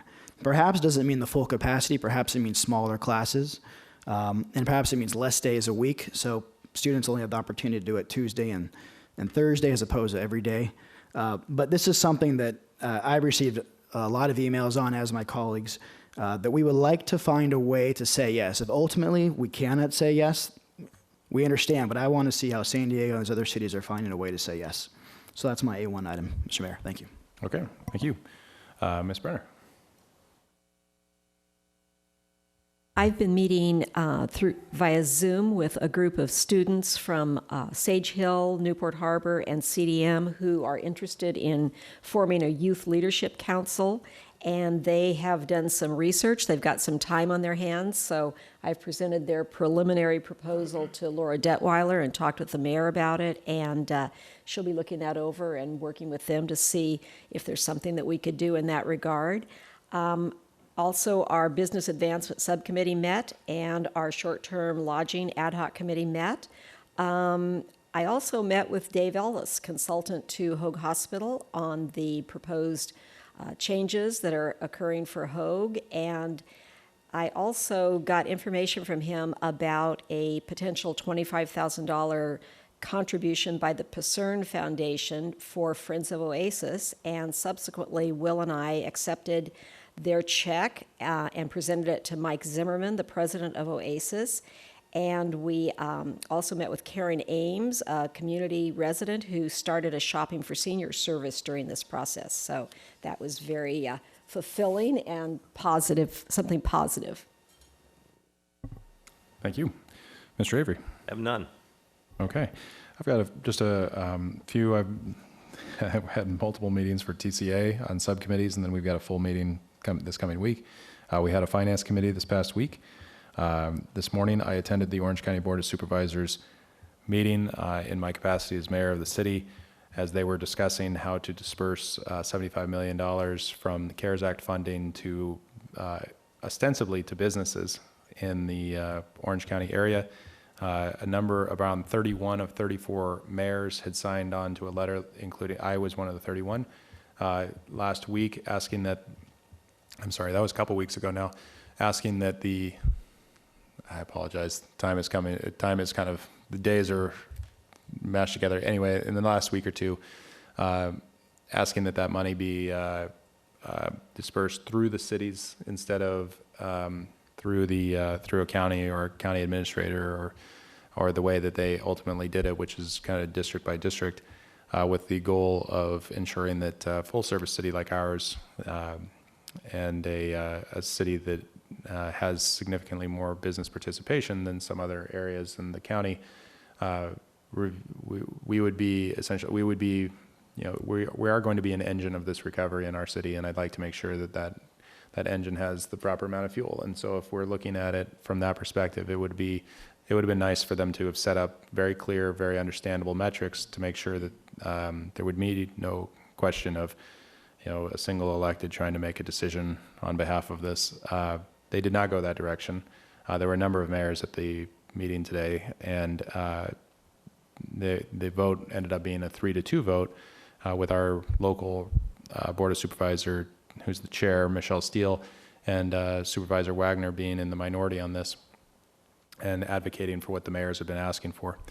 I suppose if there is a silver lining to the ultimate decision, which was to take the $75 million, split it up 5 ways, and basically disperse by district and allow the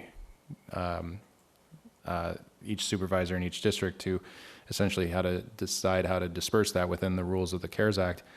It sounds like, based on the questions that were being asked, that that our particular Board of Supervisor, as well as Supervisor Wagner, will be trying to disperse that money directly to the cities for the cities to disperse themselves. I don't know exactly how much or what the standards will be, but I'm confident that we'll be paying attention to exactly those. So our businesses may have a lifeline that they otherwise wouldn't have, and it's not quite as much as I would have liked for it to have been, but it is still something that is rather significant. So got to spend a lot of time down at the Board of Supervisors today. Then do we have a couple of slides?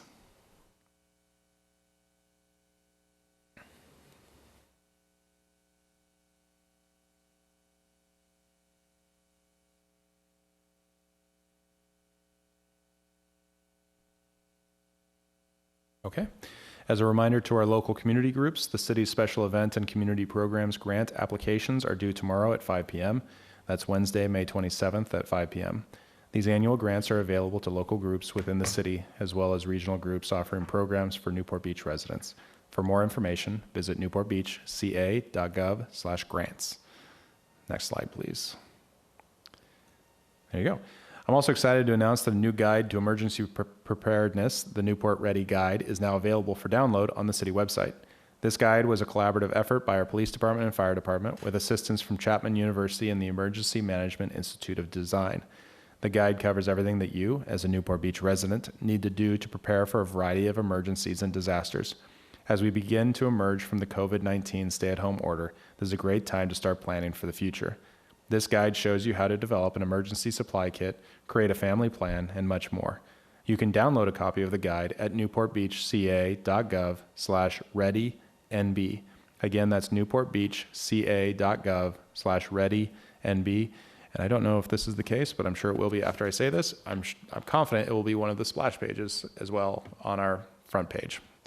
And then lastly, I also have an A1 item. I'd like to have a resolution supporting and commending Hoag Hospital.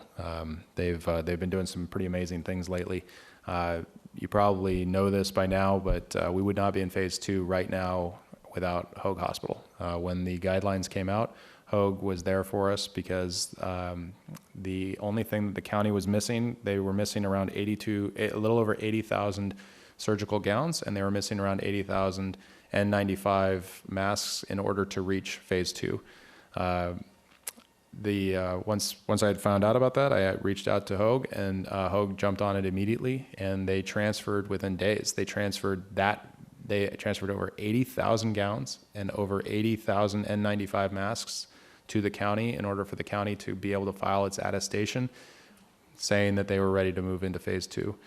My understanding, I'm not 100% on this, but my understanding is that supply will be sent back to Hoag Hospital when the county receives its next shipments. But just want to point that out for Hoag. So I think we ought to, and as I think most of us know, they're also going through some ownership litigation as well, and I think it's an appropriate time for us to express our appreciation for everything that Hoag's doing. So I'd like to bring that back as an A1 as well. Okay. We'll move into consent calendar. Madam Clerk. This is the time in which council members may pull items from the consent calendar for discussion. Those are items 1 through 10. Public comments are also invited on consent calendar items. Speakers must limit comments to 3 minutes. Before speaking, please state your name for the record. If any item is removed from the consent calendar by a council member, members of the public are invited to speak on each item for up to 3 minutes per item. All matters listed under consent calendar are considered to be routine and will all be enacted by one motion in the form listed below. Council members have received detailed staff reports on each of the items recommending an action. There will be no separate discussion of these items prior to the time the City Council votes on the motion unless members of the City Council request specific items to be discussed and are removed from the consent calendar for separate action. All right. Mr. Herdman? Anything on consent to poll or declare conflict? How are you handling item 10, where we have to vote? Well, item 10 is right now only a decision on the slate of candidates, so we wouldn't actually be voting on the... Okay, Yep. thank you. Okay. All right, Ms. Dixon? None, thank you. All right, Mr. Duffield? Mr. Muldoon? Yes, thank you. I'll be entering a no vote on item 5. And I have a clarifying question. We don't need to pull this item.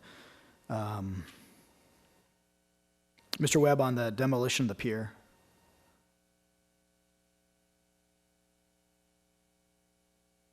It's a decent item, but just want to get your opinion. There are safety considerations as well about the stability of the pier. There are. We're concerned with the age of some of the piles and stability through winter storms. Thank you. That's it, Mr. Mayor. Okay. Ms. Brenner? I have a question for Dave also, before you sit down. Dave, on the Cameo Highlands street replacement, I was reading the report, and it said that the reason the streets didn't last as long as we would expect them to is because they were constructed on native land. How will this reconstruction be different from how it was done originally? So we will use a deeper structural section. The old streets in some of our cities, most of Orange County, the county lab would obviously just put AC, asphalt, concrete on direct compacted earth. And over the time, that earth gets wet and expands, and it deteriorates faster than modern streets will be thicker asphalt, or they'll even put a rock base underneath. It will be using a thicker asphalt section. I'm just top of my head, I think it's like 10 inches versus the 3 inches that's out there. Okay, great, thank you. Mr. Avery? I have none. Okay. I'm going to make a quick comment on item 10. Mr. Mosier makes a point that I wanted to make sure I at least raised here. So a year ago, we were trying to debate on what to do with an Arts Commission issue, and we'd seen at the time that there was a need for a very limited one-time exception for someone to serve for an extra year because that was it was a unique circumstance. I will tell you that looking at our Arts Commission right now, there are 2 openings and 3 potential candidates. All of these 3, after interviewing them, all 3 of them could be on the Arts Commission. The reason we only have 2 vacancies is because when we had made the decision last year that we would be moving forward with an Arts Commission seat and going against policy by having someone up for a 3rd term was that it would only be a 1-year term. That person has not resigned and has not followed through on what I had understood the commitment to be on that. And so I'm pointing that out because I'm trying to be very respectful here, but all of us understood what we were doing at that time, and we do have some really quality candidates. And I want to point that out because I think it's important, and I have no intention of trying to declare the seat vacant or anything like that. But I think it's important that we recall that reason, because we do have 3 solid candidates for 2 spots, and then there should be 3. So I agree with Mr. Mosier's comments that we went against a lot of precedent. We went against our own policy, and I wish we had the 3 seats that I think we had all expected to see on this at this time. So I just think it's unfortunate that's where we are right now. Because I will say, and this is maybe the other thing, I said this a year ago, there are a number of people who serve 2 terms. I'd love to see serving a 3rd, but they don't apply. And so I think it's unfortunate that that's where we are at the moment. All right, we'll go to public comment. I'm sorry. I'm sorry, Mr. Avery, no recusals. So Okay. why don't you go ahead, Mr. Avery? So I move the consent calendar items 1 through 10 with no items being pulled and no recusals, and with a no vote for Mr. Muldoon on item number 5 and amendments to item 1. All right, do we have a second? Seconded by Mr. Muldoon. We'll go to public comment. Mr. Council, this is Jim Mosher. First of all, with regard to item number 1, which is the amended minutes, there's still a problem with those on page 394, where Director Webb was speaking about the proposals to split trails in the corrected paragraph. He's talking about the Ocean Boardwalk parking lot project. He is not talking about the Ocean Boulevard concrete pavement project, which is a different project in Corona del Mar. And there's also a problem with item 10 that I don't think the staff has detected, which has to do with the appointments to the Civil Service Board. The procedure for making appointments to the Civil Service Board is spelled out in great detail in the city charter. The 2 vacancies that you are confirming nominees for tonight are supposed to be selected from a list of 5 persons who are nominated by the classified employees of Newport Beach, who are basically the police and fire department. They apparently have offered you only 4 nominees. The charter requires 5. So I think that item needs to be sent back to them to come up with a 5th nominee. I really want to talk about the other nominations which came from the Ad hoc Appointments Committee.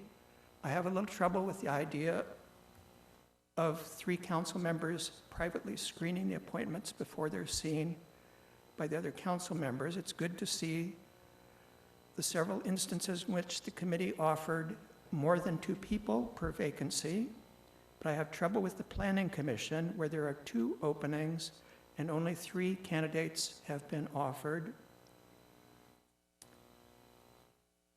I know normally there are many applications for the Planning Commission. I know that I applied for this. I don't know how many others did because the City Hall has been changed.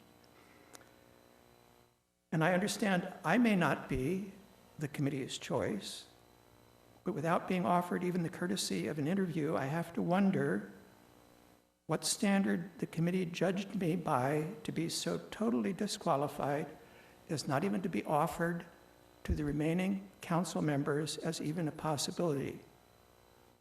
I have attended more Newport Beach Planning Commission meetings and critically read more Newport Beach planning staff reports, including those to the zoning administrator, than any of the candidates. Thank you. Thank you. Any calls? Okay. Let me respond real quickly to the Civil Service Board. That is the entirety of the people who submitted applications for the Civil Service Board. So I don't believe that they can conscript anyone to volunteer onto the Civil Service Board to add a 5th member. That's been my understanding. So I would suggest that, yes, they should probably send 5, but if only 4 are willing to even entertain the position, I suspect that is why we saw 4 there. All right, bringing it back up, we have a motion and a second. Let's vote. Prior to reading the vote, I will read the ordinance title.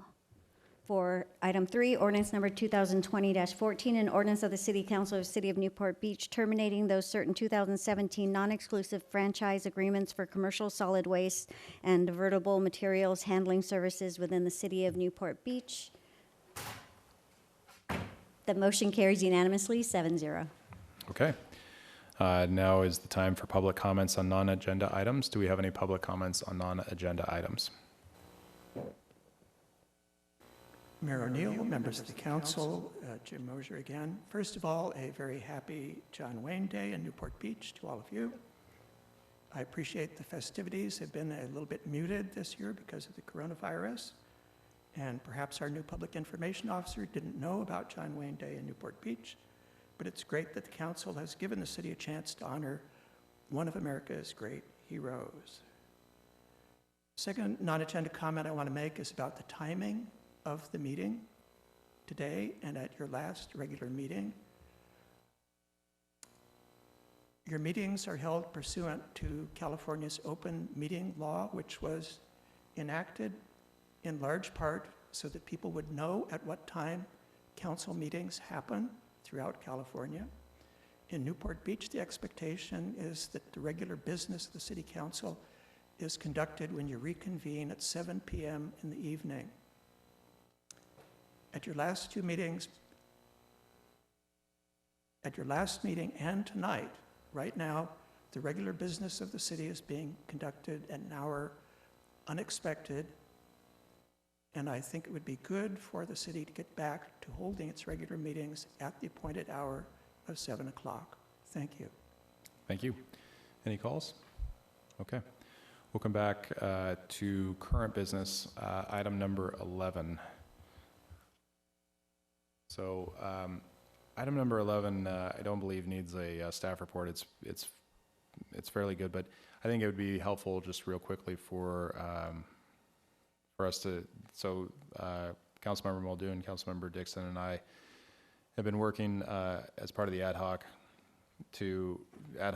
committee to pay attention, a lot of attention to the guidance coming out from the state and the county, because as we have been abundantly reminded recently, those kinds of decisions can be made on a Saturday morning of Memorial Day weekend. So we've been trying really hard to make sure that we pay attention to the signals that are coming out, because we never quite know what the timing will be, but we can at least get a sense of some of the discussions. This is a good example of that. We had a pretty good idea that what would be happening is a reduced capacity reopening of our dining and retail establishments, and we had members of the business community reaching out across all sectors to talk to us about trying to increase basically their floor space, their ability to sell. And a number of other cities have been also talking about the idea of trying to get out into the public. So it's probably worth reminding everyone that the one I like to use, the example I like to use is actually Bandera. So Bandera in Corona del Mar has the upper and the lower parking lots. Clearly, if they're doing social distancing procedures within Bandera, they are not going to be at 100% capacity, and therefore 100% of parking would not be necessary for them. But if they wanted to use any of the upper parking lot, they'd have to seek a parking variance. A parking variance would require them to go through the Planning Commission, which would take quite some time. And so if you want to make sure that a restaurant like Bandera is continuing to operate and essentially bridge over, this still wouldn't get them to 100% of their capacity, but at least bridge them to a time when they can continue to be economically profitable and feasible, we really need to be paying attention to what our businesses are asking for. So what this does is, and it's not just this, obviously, it's also places, you could do the same thing, for example, down in Crystal Cove, if you wanted to expand out and put some of your clothing racks out into a parking spot or something along those lines, you could do that, but you'd have to ask for the variance. And so we've had a lot of businesses asking for this consideration. Now that the state has allowed for this on Saturday and we have a good sense of what the guidelines are, the thought process is to bring this as an emergency ordinance to give discretion to our community development department, which will also be working in conjunction with, and I apologize, Simone, I'm forgetting all of the other departments. It's police, fire, and public works. So it's not that this will eliminate controls on safety. Far from it. This is one of those times where what we're trying to do is give discretion to the lead agency on this will be Community Development Department, but also work with public safety personnel to make, and which includes Public Works in this discussion, to make sure that any decisions we make are vetted. And so it's not a rubber stamp. It's not a discussion where it's just going to happen as soon as someone applies in, but we do need to anticipate the speed with which people will be applying, and we do need to make sure that we're giving the discretion at the level that's appropriate to make sure that that speed happens, but with the checks and balances that come along with it. So that's the thought process behind this. I'm pleased with the ultimate work product, but I wanted to at least talk you through what the discussion was. Ms. Dixon. Thank you, Mayor. A couple of things. Maybe if Mr. Jurgis would come up, I just have a few questions to explain the process. One of the ideas that we all agreed on, and all of these ideas to agree on, is to fast track our business reopening. In fact, using that term, fast track, I brought that from my private corporate, public corporation days, is how you serve customers best, and that's to fast track their needs. So if you'd want to just briefly describe how these various departments will come together, and it will include all commercial businesses, correct? That's correct. That's correct, yes. So we do have an application that's going to be posted. If the council adopts it this evening, we have staff monitoring and watching this council meeting, and they're going to launch the webpage right afterwards. And anybody can do a search, just type "back to business," and there's an application that they fill out. We just require a site plan or a seating plan to identify where that seating is going to be.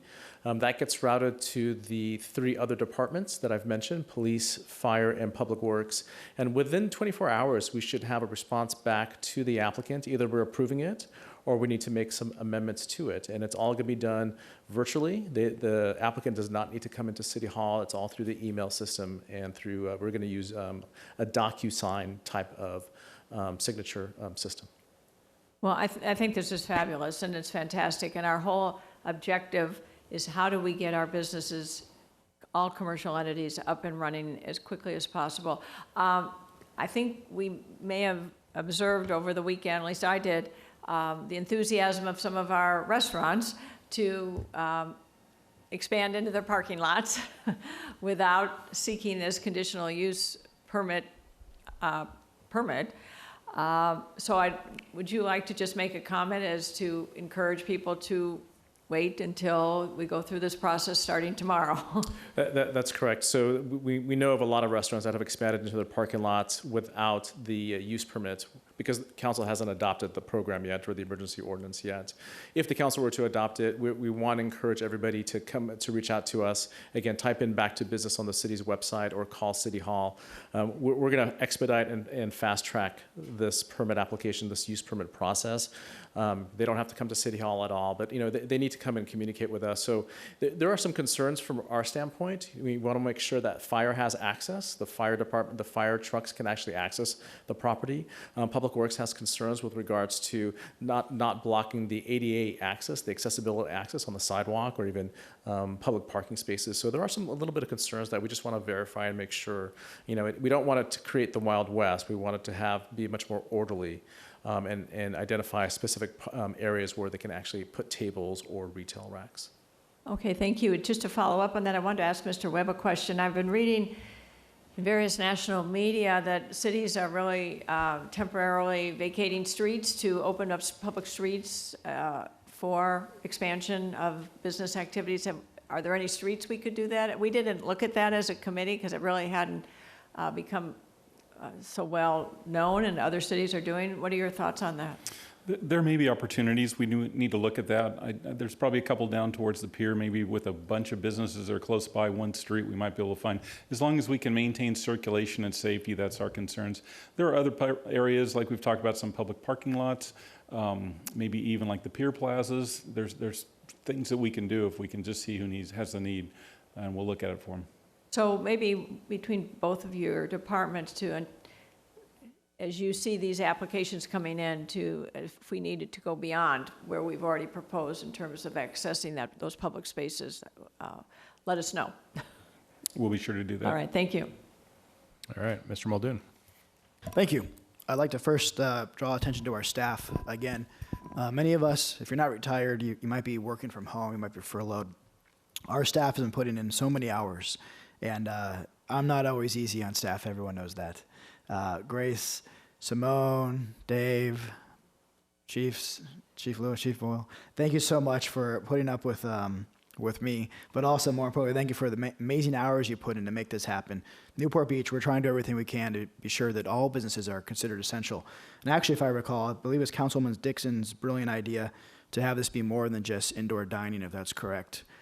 So thank you for that contribution. Of course, thanks to the mayor for putting the group together. Just a couple things so people understand why this is helpful. It's expedited. The fees are waived. It is temporary, so it's not necessarily something that if you are a neighbor and you're a little worried about it, it's not going to change the use of your property, so you can rest assured to know that it's temporary. And it's going to include a lot of things that we're all eager to do. It's going to include retail because of Councilwoman Dixon's idea. It's obviously going to include restaurant locations. And I hope it's going to also include churches, whether it's Our Lady doing a service drive-through in some parking area, or whether it's actually a service to be held hopefully May 31st. May 31st, as you know, a lot of churches are going to open regardless of what the governor says. And I say God bless them. And obviously want them to do it safely, but this is an option now that churches can consider. They can be open for business to tend to people's spiritual and needs and their troubles in this very tough time for everyone. So I'm very happy the way this item came out. I'm incredibly impressed with staff's willingness to be unbureaucratic, I will say, if that's a word, and really push the envelope to get everyone back to work quickly. Thank you. All right. Anything else? Yes. Sorry, the question from Mr. Avery was that this would end, any approval would end with the emergency. I think we gave a little bit of leeway just so they could pull it down. 14 days after the emergency. Yep. Okay. All right. We'll go out to public comment on this. Do we have any public comment? Mayor O'Neill, members of the council, this is Jim Mosher. However well-intentioned this is, I just have to point out it's a terribly crafted ordinance. It gives the community development director, unbridled authority to issue an emergency temporary use permit by which he alone can suspend any provision of the Newport Beach Municipal Code. In the discussion I just heard, there seems to be an understanding, also in the letters that you received from former mayors, that the authority is limited to adjacent property. There's nothing in the ordinance that says that. We heard from the mayor that the community development director is restricted by the concerns of other departments. It does not say that. It says he needs to consult them. It doesn't. Just like when you consult with your boards and commissions, he does not have to follow their advice. It's really weird and sweeping. And I think we should strive to enact laws that say what we just heard that they mean, not a law that could mean anything that's left up to the discretion of the director. Thank you. Thank you. Any calls? No. All right. Okay. So we'll bring it back. I'm going to respond just a little bit on that one because I think it's worth discussing. There are certainly times when it makes a lot of sense for us to make sure that we have hard metrics in place. There are times when we need to make sure that we are having discussions that have numbers, that have fully vetted review by a planning commission, vetted review by a city council. There are certainly times. Unfortunately, this is not one of those times. This is one of those times where you need to have had a built-up trust in a particular individual. You need to trust that that individual is going to spend time working with people that he has worked with for quite some time and trust the decisions and recommendations coming from those people. In this situation, the community development director is given quite a bit of discretion, and the reason for that is speed. The speed with which we need some of our businesses to stay in business. We are seeing an unfortunate number of our businesses shutter. We are seeing an unfortunate number of businesses along PCH, along Marine Avenue. We are seeing empty storefronts. We are seeing restaurants going out of business quickly, and we need an opportunity to provide them when you run a business and you have overhead, every day that you are not open is a day that is closer to that business going out. And so every day that you have the social distancing protocols in place, which of course we are trying very hard, every time we're making decisions right now, we're balancing that against a public health crisis that we are in. So we have got to have the ability then to come back around and provide that discretion to someone who has built up the trust with this council, consulting with people who have built up trust with this council and with our community development director, and understand that the constraint that is on him is both his personal integrity as well as the potential for losing his job if he were to make a decision that went against decisions from our public safety personnel. No one in their right mind is going to look at our Public Works Department who says, if you do not put up barricades or bollards here, someone will get hit by a car. Refuse to do that, someone gets hit by a car. No one's going to do that. That's not how this works. And I trust that our community development director would make that decision. Our community development director is not going to go to our police department, have our police department say absolutely not, and then say, I know better than you. He's not going to do that to our fire chief either. And we know that. And so that's why we're able, in a moment of crisis in our city, to turn to people that we trust to make decisions that are discretionary. Would this be something that we would go forward with forever? No, of course not. And the reason it wouldn't go on forever is because, first off, we wouldn't allow for this to happen if 100% of the parking was justified because 100% of the retail space and space inside was being used. That's not how this works. And so that's why there is a constraint on the timing of this as well. So I do recognize the difference of what we're trying to do here, but we also need to recognize the difference of the time that we're living in. Ms. Dixon. I want to move this item, please. Seconded by Mr. Muldoon. Any further discussion? All right, let's vote.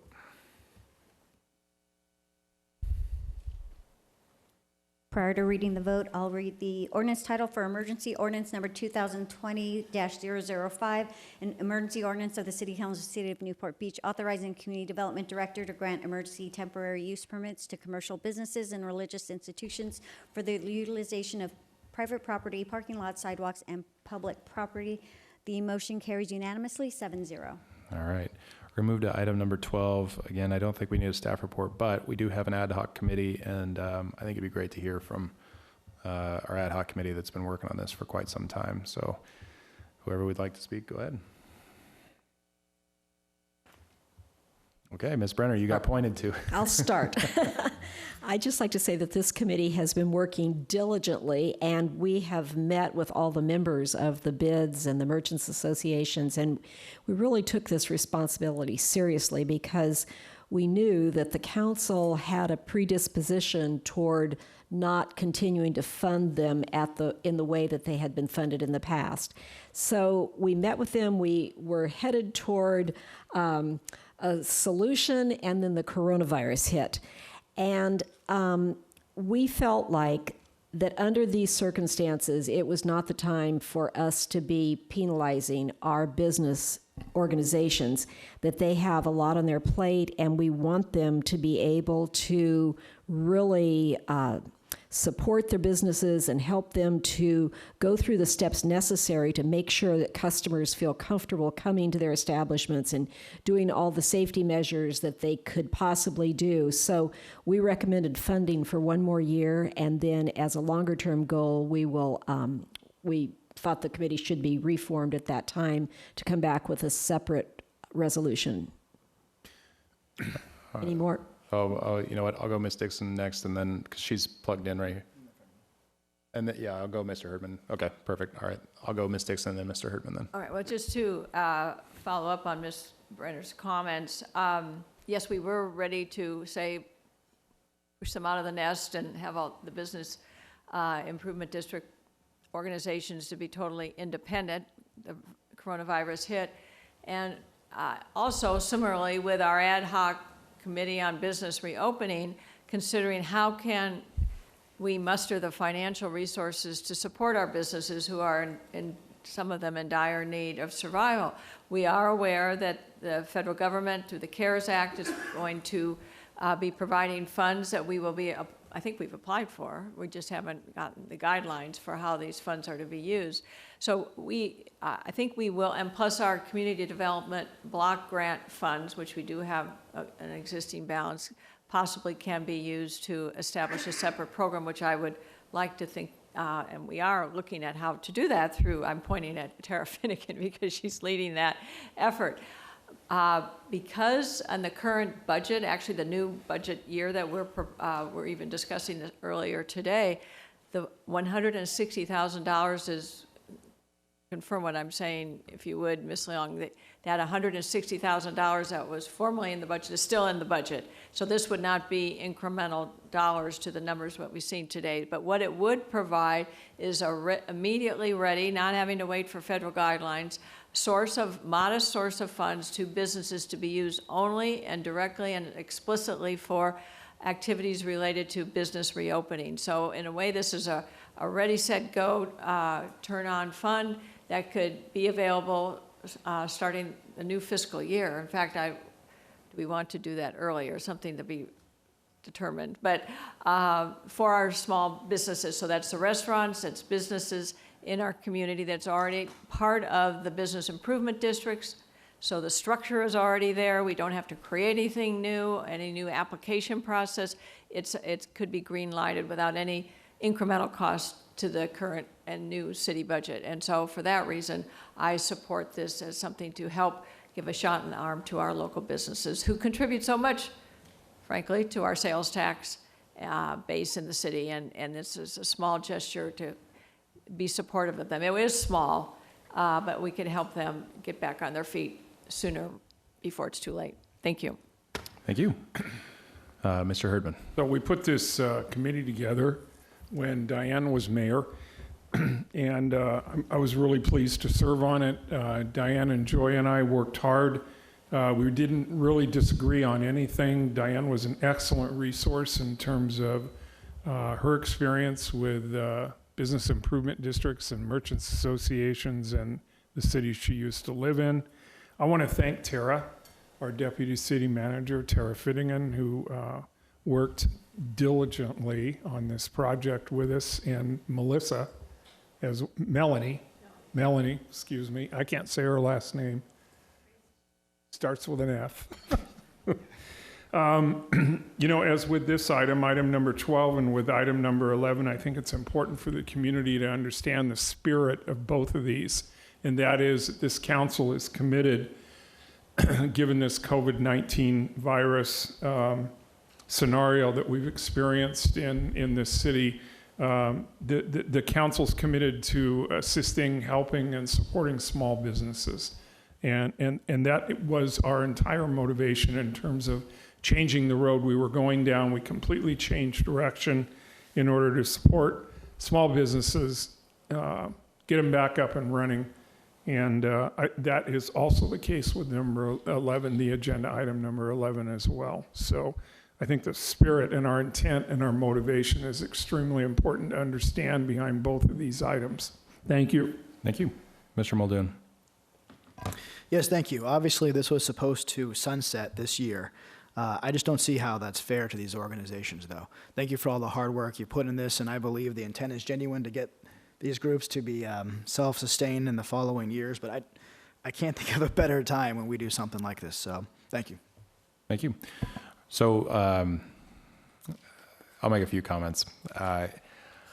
I'm aware I'm an outlier on the discussion about the business improvement districts converting from the previous version to the current version, and so I'm not going to, I will just say, I continue not to support the current existence of the 89 bids, but I'm not going to make a pitch on that this year.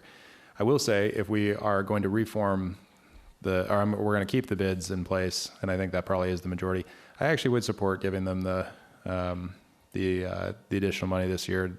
They have shown themselves to be good at what they do. I just happen to have a philosophical disagreement with 89 versus 94, and that's fine. Like I said, I won't make that pitch today. I will. Yeah. Please, excuse me. I think we all agree. I strongly agree. Yeah. But this was not the year to force that transition. And this is why I'm not pushing the issue. I mean, I will say nope, I'm not going to push the issue. All right. I will say, though, I do not agree with the Merchant Association recommendation for funding, and I'd like to at least explain why, because I do recognize the spirit that Mr. Herdman was talking about, and I don't think that there's anything wrong with that. But I don't support it, and the reason I don't support it is for a handful of reasons. One of them is they shouldn't have been receiving money anyway in the last 3 years. this shouldn't frankly have even been an issue because we as a council didn't make the right decision when we just didn't realize that that the commitment had been 5 years, but we were in year 7 or 8 last year. I think it was 8. And so we had been funding them beyond what the commitment had been, and we shouldn't have been doing that. There's a part of me that sort of kicks myself for even offering up the compromise last year of half to the Balboa Village Merchant Association and then half to Balboa Island. I probably should have been to 0, but I know that when we made that vote last year, we had committed to going down to 0. And so at this point, especially with Balboa Village Merchant Association having the ability also to make sure that they're doing a lot within their own sphere, beautification and whatnot, using BVAC funds. I know we talked about that last year, and I know they're different, the Balboa Village Merchant Association BVAC, but there is a dedicated stream of revenue to make the village down there much nicer for the merchants. Additional money at this time out of the general fund is, I don't think, warranted. I am also a little concerned about, I agree with one of the things that Mr. Mosier had said in his public comments, or in his written comments, which was, if we're going to be spending money like this, we should at least do it citywide instead of specific to certain areas. I'm sure that there are areas in Corona Del Mar that would love this. I'm sure there are areas in Newport along PCH that would like this. I'm sure there are areas in Balboa Peninsula that would like this that are not within the Balboa Village. And so picking and choosing at this point is a really difficult thing. I don't disagree with the idea of making sure that we're getting money to our businesses, which is why I went and fought today at the Board of Supervisors, and we are going to be receiving money toward our businesses in that way that would be able to go citywide. Same thing with the CDBG funding. Once we get the protocols in that place, we'll be able to do it as well. I just don't agree with picking and choosing the Balboa Village and Balboa Island specific merchant associations. And maybe this is the last comment, not maybe, this is my last comment of why I'm struggling with this one. We have 2 competing merchant associations on Balboa Island right now. The animosity, at least months ago, that we saw spill over into our city council meeting was unfortunate, as saying that very politely. I'm not impressed with the fact that we have competing merchant associations on the same strip of pavement that is not very long. I'm certainly not all that impressed with giving $20,000 to both of them, and especially one that is so new as to have no track record of proof of using that money, let alone the fact that the only reason that money is even contemplated is because of a commitment made almost a decade ago to the other Merchants Association.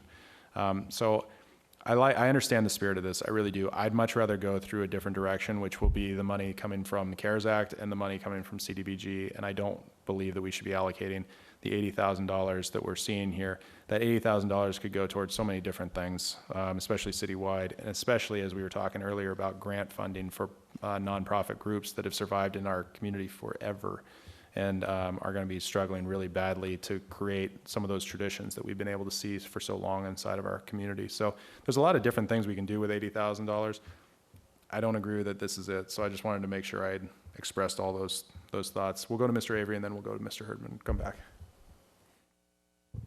Yeah, for as long as I've been on council, this subject has been difficult because it's not right, and we really should be obviously working from the 94 law on this, although I know a lot of, it's a kind of a scary thing, I think, for some of the bids to go with that, but I think we really need to get there, and I think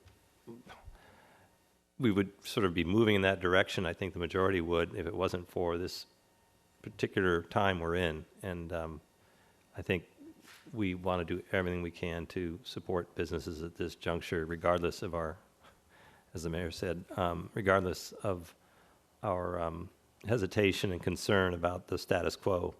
It really needs to shift, and I'm confident that our memories will stick with us, and hopefully next year we could move forward if things are strong enough and business returns and people get on their feet, which is, of course, in all of our interests and foremost in our minds. Thank you. Thank you. Mr. Herdman, then Ms. Brenner. Excuse me.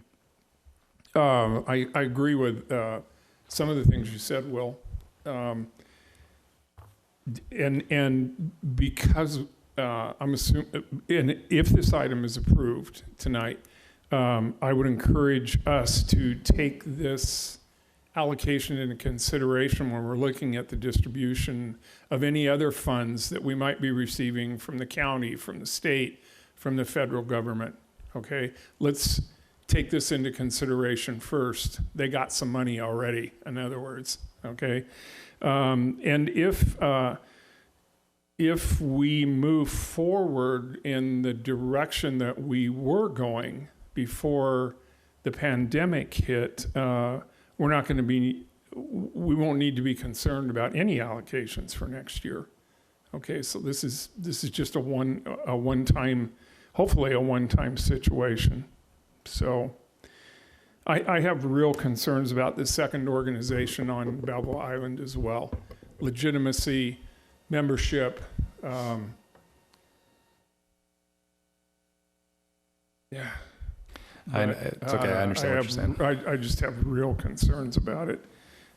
Tara fortunately did do some research for me today on both organizations. They're both called the Balboa Island Merchants Association, but one's got an INC after it, Inc. Okay, they're both registered with the state of California. One's a nonprofit, one's an unincorporated nonprofit. And because one is an unincorporated nonprofit, they don't have to file their board information or their articles of incorporation with the state. So I'd personally like to leave them out of this allocation. In fact, I would even amend the motion to state that. Yeah, so I appreciate that. I'm just going to tell you as a matter of procedure, and I'll go to you in just a moment, Ms. Brenner. So this item is direction only. So what we're going to do is we'll take a straw poll at the end of this. So we won't need a motion, but I want to make sure that, and part of that is because I'd like to break it up into a few different straw polls just to make sure that we're providing guidance. Yep. Good. Yep. Okay, Ms. Brenner. I'm not advocating one way or the other on that, but I did want to mention that some of the members of the second association are longtime Balboa Island residents and merchants that have been there and served their whole lives. So it's not like they're newcomers to the island. They are really long-term invested people. And I wanted to point out one line in number 3 where it says, this funding would be contingent upon receiving a report from each organization that outlines the efforts it has undertaken and completed in the past year, a plan and budget outline for how it would use city funding, a profit and loss statement for fiscal year 2019-20, and a balance sheet of current assets. I did appreciate that. Yeah, no, that was, like I said, I don't support this, but I did think that was prudent, so I did appreciate your including that. Mr. Muldoon. Oh, thank you. So these two organizations, it's so confusing, it's almost comical. The first organization, I think, is one or a couple gentlemen who were looking to cut all the trees down on Marine Avenue, and I don't view them as representative of the people any more than the other group. I think they both represent different contingencies, and they're both pretty important. The other group, which Councilwoman Brenner, I believe, was speaking to, has a very long list, although they're not incorporated yet, Mr. Herdman, a very long list of businesses. So I want to take a closer look at this. So I want to see actually what Tara provided you as well, Mr. Herdman, because clearly there's more to be looked at here. And then also I want to learn more about the mayor's thoughts. So when we do the straw poll, I might set this one out, but I'm eager to see, to make the final decision when it comes to us. Thank you. Can I ask you a question? Yeah, Ms. Dixon. So so a straw poll to do what? I mean, the sense of urgency about dispersing these funds, and Mr. Herdman made it really compelling point that these other funds, we don't know when they're coming, and this would offset any other request or use of those funds towards these business areas. So I think it's a sense of urgency and expediency. So what are we talking about tonight? Well, your recommendations are short-term fiscal year 2021. So that would be, so if these funds wouldn't even be allocated. That's why I was asking. It would be July 1. Right. So there's not an issue with having this be, at our first meeting in July, for example. If we pass a budget, let's let's just assume for a moment a couple things, because I do want to make sure we're all on the same page when we're working through the process of this. So what we're being asked right now is not whether to renew the bids at this meeting. It's simply to make a recommendation that we bring back a renewal like we normally would year over year.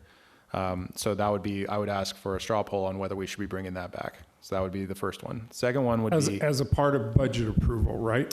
well, no, when would we be doing that for the bids? I just don't remember. So next meeting. next Okay. meeting. So we'd be bringing it back for the next meeting. Yep. The next would be as part of our budget for the next year.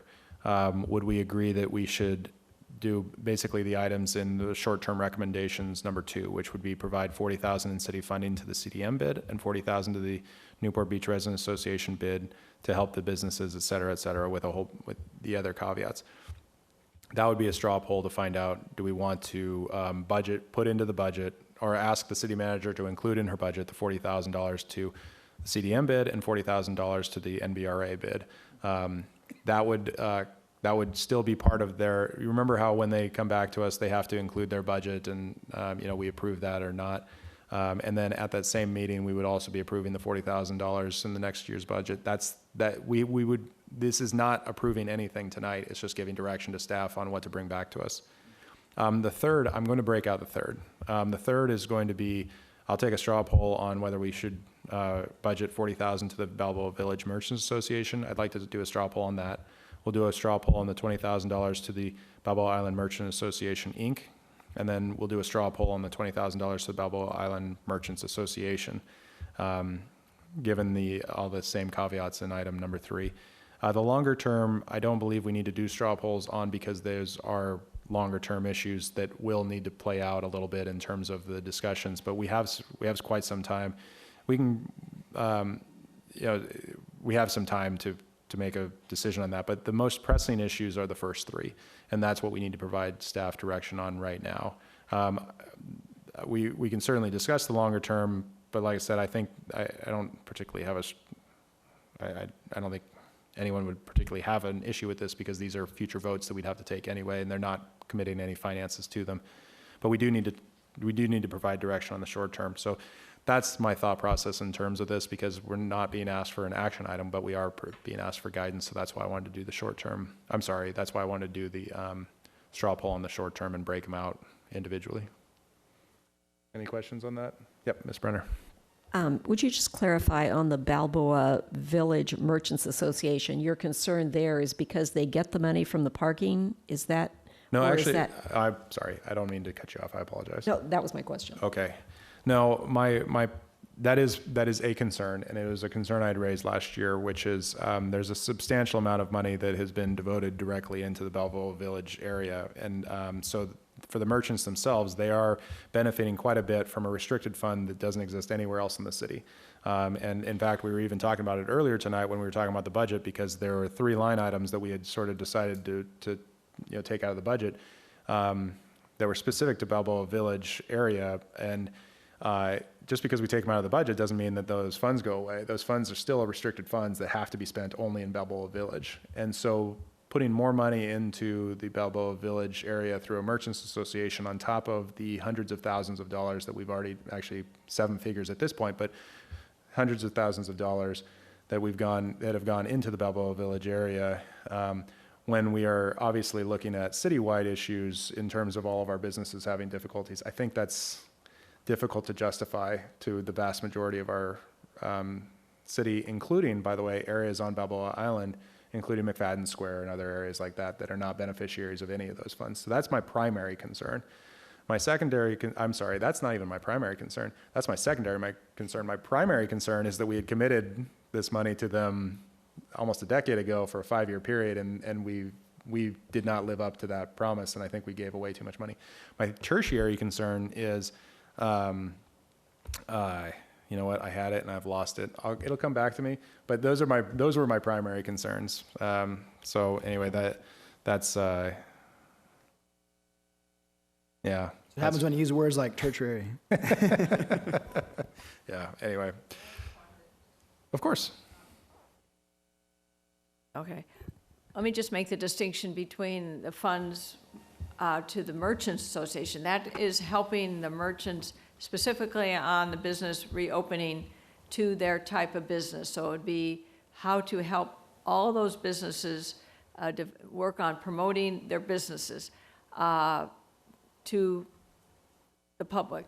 The BVAC funds are specific as part of the Parking Management District resolution to specific areas of community signage, not private signage, public wayfinding, public landscaping, public, well, not even maintenance, that's not even included in there. So these were funds that, allocations that were determined many years ago to help invest, because the city does not have an economic redevelopment department or fund in the oldest part of this city that has now even more so than before enduring significant economic decline, number one. Number two, it also receives the greatest wear and tear because of the 10 to 11 million visitors that come to the peninsula.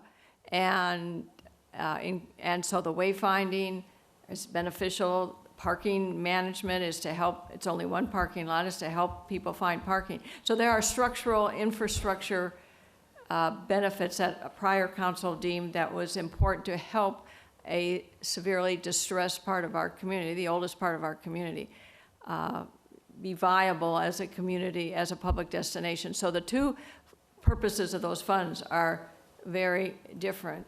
Again, it's to offset and help them in their economic business reopening. These are small individual businesses. They're not franchise businesses. These are private businesses that are serving the public and serving our visitors that come to our community that help, incidentally, significantly bring sales tax and TOT for the short-term rentals that are in the immediate community to our community. So it's not entirely a one-way street. Thank you. Thank you. All right. Any other discussion on this? Okay.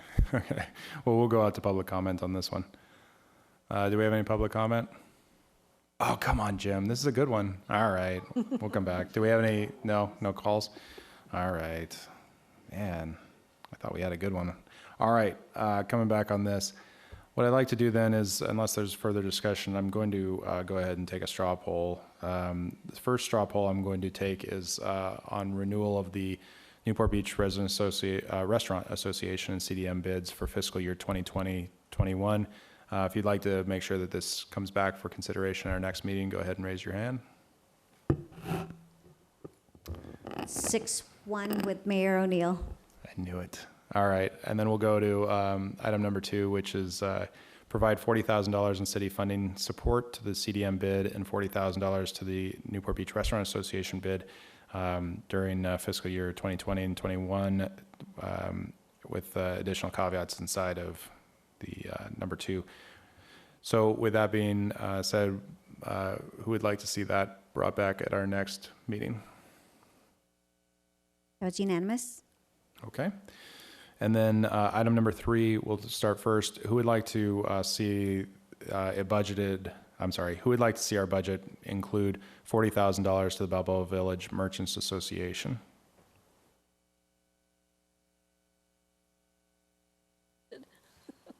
That's okay. All right, hang on. You can't do a half vote, so. If we bring it back, though, we will talk about it in more detail, or. Sorry, I need you to speak in the mic, just for the. If we vote to bring that back, we will be talking about it in greater detail. So it won't, this is not the official vote to, is it? Well, it is budgeting for it. I mean, all right, go ahead, and Ms. Leong, you answer. Well, I think if we got the direction here, it would be included in the budget, and absent a council member determining to talk about it from the budget, it would be part of the budget adoption. Well, so that's okay. Hang on. That's not how I understood it either. So I want to make sure we have the discussion now. So the funding is contingent on a handful of things that are in this, the receiving a report from each organization, et cetera. So if you were reading that. Okay, then that would be good direction to also get. Is that something that the council would want to see and approve before the funds get allocated? Then that's I think That's good too. so the answer would be, I mean, that's my understanding. Okay, I'm seeing a lot of heads nodding. Yes, that's our understanding. It's the same thing. I mean, last year when we were discussing the Merchants Association money, it came to a vote at the council. I think that we would expect, same thing happens for the bids. I would expect the same thing to happen for the Merchants Associations. If we were to vote as a straw poll right now, a majority of council voted to include it in the budget. Given the need for council oversight on this, I would expect it to come back to council for an affirmative vote. Okay, and before funds were released? Yes. Yeah, got it. We Okay. have time to do that. We do. Yeah. We do. Okay, so, In that case. okay, so I'm gonna, I'll take that straw poll again, specific to the budgeting for $40,000 to Balboa Village Merchants Association. Do I see a show of hands? That's Council Members Brenner, Dixon, and Mayor Pro Tem Avery are in support of that. Okay. For the discussion. And Council Members Muldoon All right, and it's gonna be 6-1. Duffield It's gonna be 6-1 and- without me. Yeah. Okay. All right. Okay, and then the $20,000 to the Balboa Island Merchant Association, Inc., formerly known as Balboa Island Marketing, Inc. Do we have a show of hands for budgeting $20,000 in the next fiscal year for that? Support is our Council Members Herdman and Dixon. Okay. And then for $20,000 to the Balboa Island Merchants Association. That's the newer one. Oh, is that right? Oh, it's the other way around. Okay, hang on. We're gonna retake the straw poll. Because that's, okay. No, hang on a second. No, hang Old on. one and the new one. I'm gonna call it, okay, I'll call it the old one and the new one. What's that? Yeah, so, Inc. is the old one. A quick point of order. yes, Can you say the proprietors are of each by name? no. Harp, can you? Can anyone? Or who are the individuals behind each? Tara.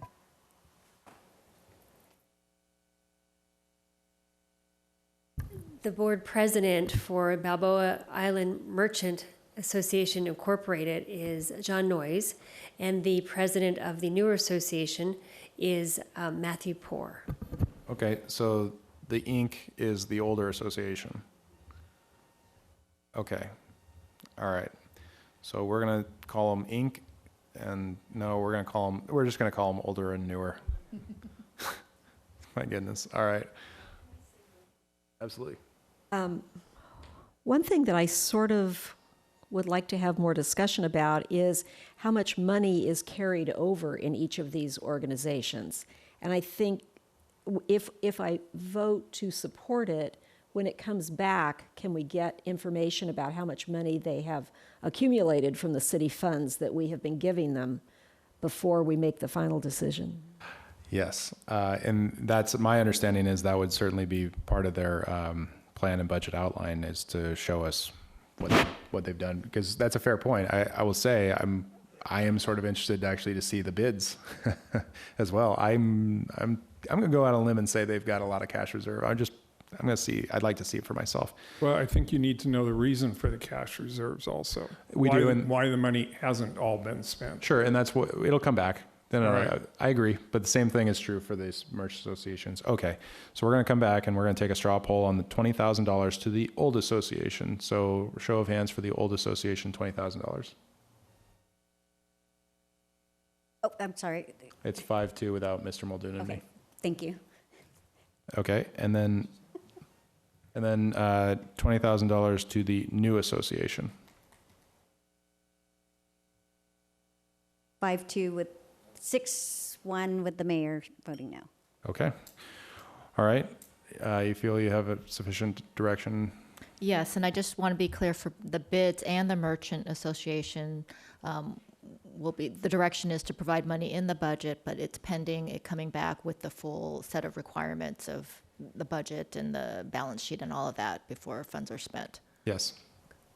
Okay. All right. And one last question, Will. Absolutely. Just for clarification. And the money actually would not be allocated until, you're using the word caveat. I'll use the word requirements associated with the acceptance of these funds is received, correct, Grace? In other words, we're saying you can have this money if you do this. So we would have to have the do this in hand before the money would be allocated, I would hope. That's correct. Okay, Yeah, thank you. I mean, I will just say the only exception to that is when they come back to us, in theory, we could go against that direction and vote to give it to them if they didn't have this. I don't know why we would, but it'd be up to us anyway, so fair enough. Okay, we'll go to our last item. Ms. Leung will go to the novel COVID-19 update, please. Yes, thank you very much. So for this item, actually, I'd like to begin with talking about having both of our chiefs come up to talk about our public safety response over this past holiday weekend, talk a little bit about the enforcement, and also Chief Boyles as heading our emergency operations team to talk a little bit about the cases in our county as well. And he is also prepared to talk about the Junior Guard program a little bit too, and some of the decision making that went into at least our current recommendation on that program. Great. So just a matter of procedure, just given the amount of information each person will need to provide to us, I'd like to just ask that you hold questions until the end, and I'll make sure I provide the opportunity to ask questions of each presenter. Chief. Okay, good evening, Mr. Mayor, members of council, Jeff Boyles, Fire Chief. I'm going to give a quick stat update on the COVID response. As of this afternoon, the County of Orange has 5,578 positive cases and 131 total confirmed deaths. Newport Beach has 139 positive cases. During the stay-at-home orders, the Newport Beach Fire Department's experienced an overall decrease in call load of 16% for the month of March, 27% for the month of April, and 36% for the month of May, and those are compared from 2020 to 2019. You can see as the stay-at-home orders prolonged, our call load tended to drop off. But we utilized the past couple of months to make changes to our dispatching procedures, our policies, some of our operating procedures, and some of our equipment procurement. It's allowed our local healthcare systems to create surge capacities, make other needed changes in order to keep employees and patients as safe as possible. And some of the things that we've correlated with our skilled nursing facilities and Hoag Hospital specifically is how we enter into the hospital. There's certain treatments that we stop doing before we get in. Certain high-risk procedures when we're inside of a house or a facility, we'll bring them outdoors to perform them. Newport Beach Fire Department's responded to 259 what we call enhanced precaution dispatches, and that began on March 1st, 2020, and those are a system where the dispatch takes information from the caller and gives our responding paramedics and firefighters a heads up with regards to, used to be foreign travel, but fever and flu-like symptoms and things of that nature. We know that we've transported 12 known COVID-19 positive patients in the back of our local ambulances to hospitals. That comes as a result after they are positive from the hospital, and the hospital will make contact with our EMS division chief. Once we know that the patient is confirmed positive, we put every responding first responder that touched the patient or was in close contact with them under a medical observation for 14 days, and that's a series of health questionnaires, temperature checks, and overall health monitoring for the entire 14 days. At this point, we've had 47 of our employees go through that 14-day health monitoring, and our last known transport was on May 19th. So we have 20 that are currently under the 14-day program that will go through June 2nd. To date, we have not had any of our fire or lifeguard personnel test positive, which I'm very proud to say. I will say I rode along with our paramedics on Friday for about 2.5 hours, and they ran back-to-back calls, and I got to see the gamut from a fall victim on Balboa Boulevard to a skilled nursing facility to a traffic accident. And I was really impressed with their care, their calm, their compassion, their consideration for the patient's safety, but then their own safety. And it reminded me back when I was on the paramedic van of how you approach a situation in a measured but professional and efficient way. So it made me I'm really proud of what our folks are doing out there in the field and how they're taking people or care of people. Shifting gears a little bit to the beaches, our beaches did experience a surge volume over the weekend, both in the harbor. We saw a lot of activity, a lot of boats, and over on the beach side as well. Our lifeguards performed multiple rescues both in the water, but they were trying to maintain safety and civility and social distancing over on the sand too. So they're pulling double duty that isn't always normal. And with that, I'd like to address our decision regarding the junior lifeguard decision. I know Councilmember Muldoon brought it up a little bit earlier, and obviously it's been quite a topic that all of us have been receiving a lot of emails on.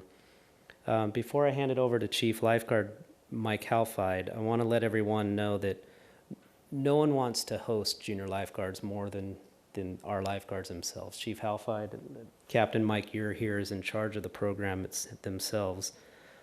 Most of you know that my son plays quarterback over at Edison High School. He's about to be a senior, and if anybody understands angst and frustration of wanting CIF and wanting youth programs to start, trust me, it's me. It's been grueling. So I understand every one of these emails, I read them and I get it. I totally get it. We felt that we were bold in our decision. We were the first in Orange County, and at the time, the only ones in the state to even offer anything. So even 150 seemed like a bit of a stretch given the restrictions and conditions that we were under at the time. But at the end of the day, the health and the welfare of my employees, these kids, and the community rests on me. And as a father of 2 teenagers myself, that's not something I take lightly. So with that, I'm going to turn it over to Chief Halfide, and he'll go through some of our decision-making, and I'm open to suggestions. Good evening. Mayor O'Neill and council members, we appreciate how important the junior lifeguard program is to the community, to our children, and it's one of the things that makes Newport Beach, Newport Beach. Can I bring up the presentation? So my name is Mike Halfide. I'm the chief lifeguard. With me tonight, I have Mike Ure, who is our lifeguard training captain, who's in charge of our training and our junior lifeguard program, and has 2 of his own children in the program. We'll wait for a moment, will we?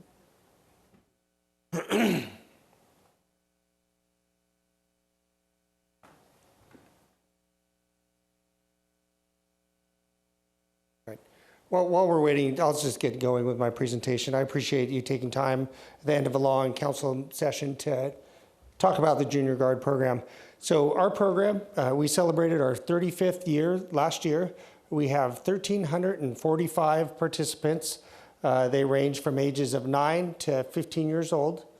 Our program was started in 1984 by Renee Boyer, and I've talked to her a little bit over the last couple weeks and gone through this. And this decision was not something that was made lightly, was not made without intense deliberation and really understanding how important this program is.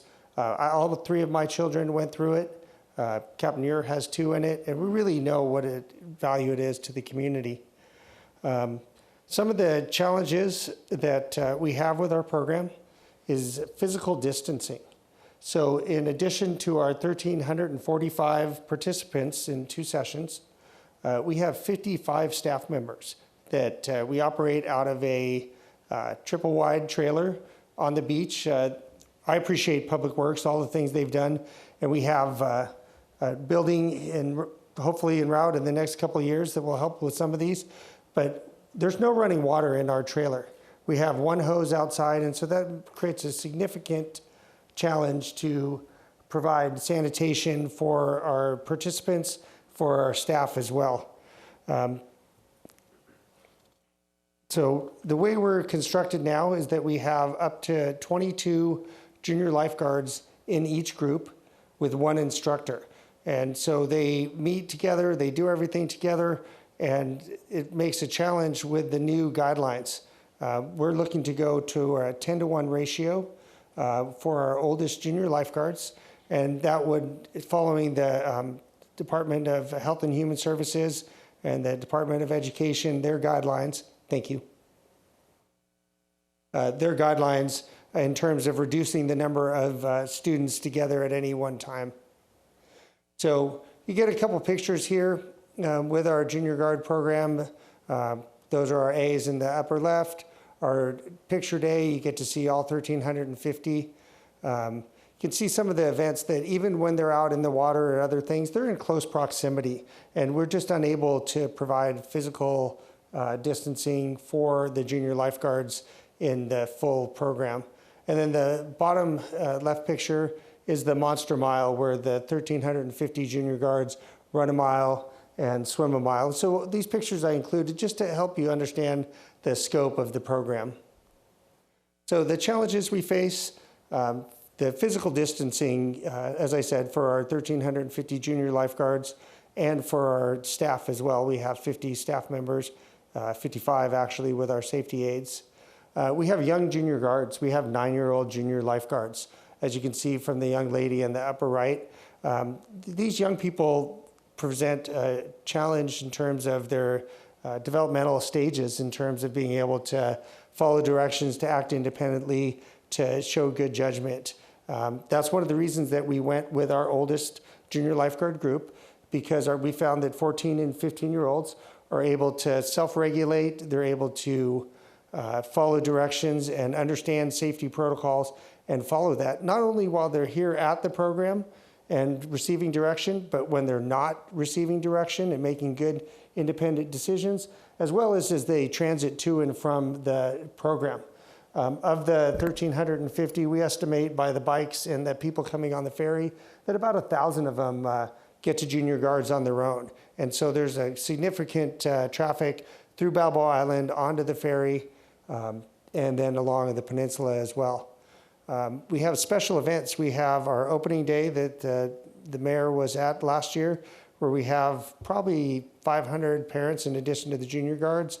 We have our hot dog dinner, where we have about 3,000 people down for an old school picnic at the Balboa Pier Park, and the Monster Mile, which we have the picture of, as well as our graduation, where Chief Boyles got to participate last year, and we have a picture, and it's just a sea of people that we estimate there's 3,500 to 4,000 people there. None of those events would be possible in any configuration of the program based on the guidelines until we're into stage 4, phase 4 of that. And then lastly, the cleaning and disinfecting. As I said, we're limited in our sanitation abilities. We'll talk about some of the steps that we are taking, but not only for our staff, for our junior lifeguard participants, and then for the equipment. We have 2 containers full of our paddle boards, rescue tubes, other equipment, boogie boards that the students use. And we would have concerns that typically we share it, one group has it, and then the next group comes and gets it, and that may be used 5 or 6 times per day. In this new environment, that just wouldn't be prudent to be able to do. We would need to sanitize it. And so one of our protocols is that anything that equipment that we use, we're going to just use it one time. We've extended the lunch break to include decontamination time. And during that time, we would clean it, disinfect it before we would use it again. And just having that we're operating out of a building on the beach with only a hose, we bring in a couple porta potties to use as well. But we really have challenges with our sanitation as well. This is just for those of you who are visual can see, this is configuration of our program as it existed in 2019. We have the A group, which is our 14 and 15-year-olds, the B group, the 12 and 13, the 10 and 11-year-olds, and the C, which you can see is our largest program, and then the Ds. I know that there's a chance for questions, but one of the questions that we've gotten is, well, why can't you just include some of the other groups? And we looked at that, but if we were to include just the B group, the oldest 2 groups, that would put us at 600 participants. And we just don't think that we could provide the staff and safety for that. If we were to provide the 10-to-1 ratio for the program as configured on the screen, that would require 88 instructors. And the challenge with that is that we have about 145 lifeguards who've committed to work full schedules, that if we took 85 for that, we wouldn't be able to staff our beaches in an appropriate manner. And all these decisions that we've made are based on safety. Renee Boyer, who many of you know, I worked for her for a couple of years, and it was her slogan was "Safety first, safety last." And every decision that we've made in this are very difficult, but they're made with that mantra in mind. What we plan to do is to have a modified A-only program. So only our 14 and 15-year-olds, we would be divided into groups of 10. If you can imagine just what we had previously, that we have that much fewer, it allows us to provide physical distancing for their groups, as well as being out here in your individual group. They're exposed to, even in the event there was a illness or potential flu-like symptoms, the ratio of the number of people who'd be infected would be much lower. I talk about our staff as well. Our staff are 18 to 25-year-old instructors or ocean lifeguards. The field from the flag on the left, that represents what our staff looks like. We operate out of a 1,000-foot trailer on the beach. They're all in one room, and every summer that we have significant illnesses, flu, pink eye went through there last year, just because they're in such close quarters, there's almost no way to make sure that we provide a highly sanitary environment. Once we get our new building, I think that many of those problems will be resolved. On the right is what our program instructor staff would look like with our A-only program. We would have 8 instructors, we would have 2 safety aides, and then the other people would be our 2 captain, our lifeguard officer, and our admin. We have the 3 R's, and that's the most thing that we teach the kids. It's to be respectful, to represent the city, represent the department, represent the program, and to be responsible. And we think that our decisions today really stand up to the 3 R's. And so at this point, I would be open to taking questions. And I'd call up Captain Ure as well. He's our subject matter expert. While he's coming up, I do have one thing that I would expect to, we have questions, Councilmember Muldoon asked about San Diego. So we've been in contact with all the lifeguard agencies in California on a regular basis on this. All of us are struggling with this dilemma of how to provide such an important program of teaching our youth how to be water safe and all the other things that we learn in junior guards. That in Orange County, we have a twice weekly call with the Orange County lifeguard chiefs. And as of this morning, we're the only agency in Orange County that is committed to do the program. We've been in consultation with our program, the program in San Diego, both at the chief level and at the program director level. We had a call with the director of the program today. And let me give you just a brief amount of background, which hopefully will help understand the differences between our programs. While they do have 1,200 junior lifeguards, they have 2 sessions, so they have 2 4-week sessions, and they have 2 different locations. They're one on the Santa Clara Recreation Center on Mission Bay, and then at their lifeguard headquarters at the south end of Mission Beach. And so in each session, they have a maximum of 300 junior lifeguards. They have about 280 in the afternoon. So the most junior guards that would be any one location at any time is 220, because they'll separate them out. And so it just doesn't really match up exactly, that we wouldn't be able to replicate that. One of the questions we've gotten quite a bit of feedback from our community, as you can imagine, is that why wouldn't you do 2 sessions? And when I worked for Mrs. Boyer, the first year I worked down at Junior Guards, we did 2 4-week sessions, and it was considered a failure by the Junior Guards, by their families, and by our staff. Because the program is a developmental program. It builds week to week. It's not only building skills, but it's building confidence. And there's just not a good way, that we found at least, to accelerate that process. That it takes time for the children to become more confident, to have confidence in their instructor and see that confidence reflected back in them, and to develop the skills. And we think that if we were to offer 2 4-week sessions, it would leave everyone dissatisfied, and it wouldn't accomplish our goal of making sure that we have very competent, confident, responsible, and ocean safe youth. Thank you. All right. Go ahead. Oh, yeah, I I had asked to get a little background on it, and given how passionate our lifeguards are, it was a little more than I thought it was going to be. I do have additional, I just wanted to give additional updates too. I have our police chief coming, and then I just was going to give a couple updates, so I just want to give that to you. I appreciate that. We'll just take a question from Mr. Muldoon on that one then. Well, I have questions and statements, so Mayor Smear, however you like to do it. Sure, go ahead. Okay. So how many participants will be in, and I commend you, by the way, on being bold for the older group, and I'm not trying to push my will on you, I'm trying to buy you more time. Let me tell you why. So if we put someone on an A1 agenda, if we do a straw poll and a majority of us raise our hands, that's 2 weeks from now. We'll learn more. Other cities doing it, as San Diego. You've spoken to San Diego, which is impressive. Has San Diego found a way to make it larger? Have you guys found a way? If 4 of us raise our hands, in another 2 weeks, we would review a staff report. So it's a full month to see if things are changing.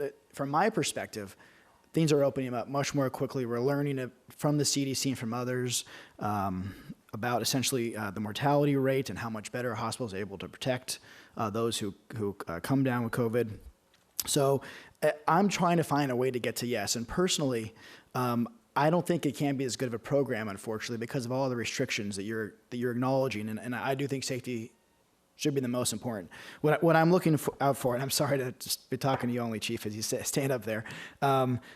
What I'm really looking for is a place for our kids to have a structured, safe environment, to get out of the house. They've had school canceled. They're not having the same social interaction. When I was young, we used to run wild. It's a different society now. If some of these individuals, if they're running wild, they're not going to have actually as safe of a place to be if they do with us. That being said, I wouldn't anticipate that if you were to find a way that you felt comfortable doing it, I don't want to put anyone in a bad position, that it would be the exact same activities. There might be less water activities. There might be smaller classes. And I have a question actually that I'll ask you in a second about class size. It might be a shorter day. There might be equipment issues where we're asking parents to buy one piece of equipment just for their child marked for them so you don't have to sanitize the equipment. I just sense that there's a strong desire in the community to just try to find a way to make it happen. Speaking of the strong desire, can you tell me how many people have expressed interest in the older category, still doing it in light of everything? We just put the information out on Thursday, so I don't have that information. In conversations with San Diego, when they put their program out, they had about a 5% cancellation rate. Okay. And so we would expect Yes. somewhere similar. Yeah, I think that helpful. That information could be helpful because if there's a cancellation rate about that or higher, you can determine, well, does that leave more availability for programs if you need less staff or if you're able to do it. If there are additional resources financially that you need available, I also could see some parents chipping. I mean, I'm getting a lot of zeal in these emails. So I don't know if it's a question of resources and finances and supplies, if it's a question of a creative and new curriculum, if it's a question of discipline, and I know it's not ideal, but this is not an ideal time. It really affects how a kid feels about their summer. So it may not be the same caliber we've had in previous years as far as confidence and duration, but it's really important to some of these families that they get some, whether it's education or structured play. That's all I'm looking for. So my hope is that between the time and a little bit more research and some adjustments, we can find a way. So that's why I put it on the A1. I trust your judgment. I think that with the information given at the time, you made a right decision. But I do think that what I like to do is give you more time and more cover. That's what I think these 4 weeks are going to do, and we're going to learn more about what's happening in other jurisdictions and from the CDC and from the state. So that basically were my intentions. Thank you. Okay, thank you. All right, Ms. Brenner.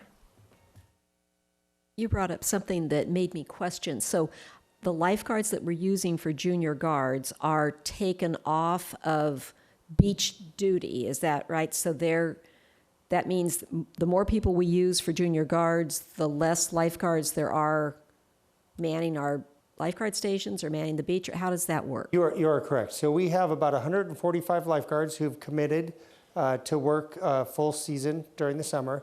And of those, we need about 125 to staff the ocean beaches. And so we have the others that are from our junior lifeguard program. if we were to staff a full program with 88 instructors, it would severely impact our ability to provide lifeguards on our beaches. Okay, I'm kind of torn because I have 2 junior guards that are going to miss out this year and a daughter who's vehement about me doing something about it. But at the same time, our beaches are so much more crowded than they have been. I was down on the peninsula this weekend, and I've never seen so many people. And I'm concerned about that balance as far as whether we can adequately maintain safety on our beaches and also pull these lifeguards away to do the junior lifeguard program. So There's some significant logistical hurdles that we would have to overcome. And at this point, if we could have thought how to do it, we would have already done it. All right, Ms. Dixon. Just to follow up on your statement, you've thought of all different kinds of permutations, and people have written, I mean, different Monday, Wednesdays, and Fridays, or Tuesdays and Thursdays. You've looked at fewer days and fewer staff, and I'm sure you've looked at all these different ways to make the class size as small as you need to, but maybe you cannot have the ideal in terms of I mean, certainly your goal is confidence building and the relationships, but to preserve some semblance of the program, to maintain safety, maintain all the operational mandates that you need to do, it may have to be abridged in some way. So it may not be the ideal existing program that you've done for 33 or 36 years, but it's an abridged version. Maybe not for the littlest children, as you say, that maybe requires a little bit too much hand-holding, but for the older kids, just a reduced number of junior guards, reduced days of week, reduced hours, just some semblance, just as Mr. Muldoon and Ms. Brescher, just to allow the kids to have something to get out of, just to do something different because they've been home since March. I'm not suggesting you haven't thought about these things, but it just sitting up here, I certainly would be supportive of some type of an abridged program, even though it's a shadow of its former self, but it would be something. That's just where I am in it. I also want to just ask a follow-up question to the chief, fire chief. Could you just talk about what Ms. Brenner mentioned, the crowds of the beach? I wanted to ask you, I haven't heard the weekend numbers in a while. If you could just report on the Friday, Saturday, and Sunday numbers, please. Both Friday and Saturday, we had estimated 60,000. Each day? Each day. 60? 60, yes. Monday was about 50. It dropped off a little bit. Yesterday there were more boats in the harbor, but not as many people on the beach. But it was I think I saw just about every one of them. They were our 3 most crowded days of the year so so we've far. gone kind of back to where we were almost. Okay, thank you very much. Well, and on that note, in talking to the Huntington Beach Fire Chief with regards to lifeguards, they're preparing for a busier summer at the beach this summer because of the lack of other things to really do around the Southland. People come to go to Disneyland or Angels game that's not available. That's so right, it's free. They're coming to the beach. And it's free, other than parking. All right, thank you. All right, Mr. Avery, and then we'll move on. Yeah, I just want to commend you on the plan. I think there's disappointment after disappointment in this time we're in. We've all lost out on experiences and being with friends and going places and the rest of it. And I've read the letters too, and they're really compelling to expand the program and look at it different ways. But at the same time, I think obviously, you're looking at it really from a safety standpoint, and it's just not ocean safety. It's just safety from, kids getting involved with an outbreak and all the rest of it, and being able to just accomplish your mission, which is far beyond the junior guard program. So I would just like to commend you on that, the restraint, and still being able to offer the program to the oldest kids for their last years. So it's hard for me to, impossible for me to understand the challenges you face in doing something like this. But I just want to thank you very much for. Thank you very much. All right. I appreciate it. Thank you very much. And I apologize for taking so much time, but obviously this is something we feel very strongly on. We've received a lot of discussion on this. It's worth the conversation. All right, Chief Lewis.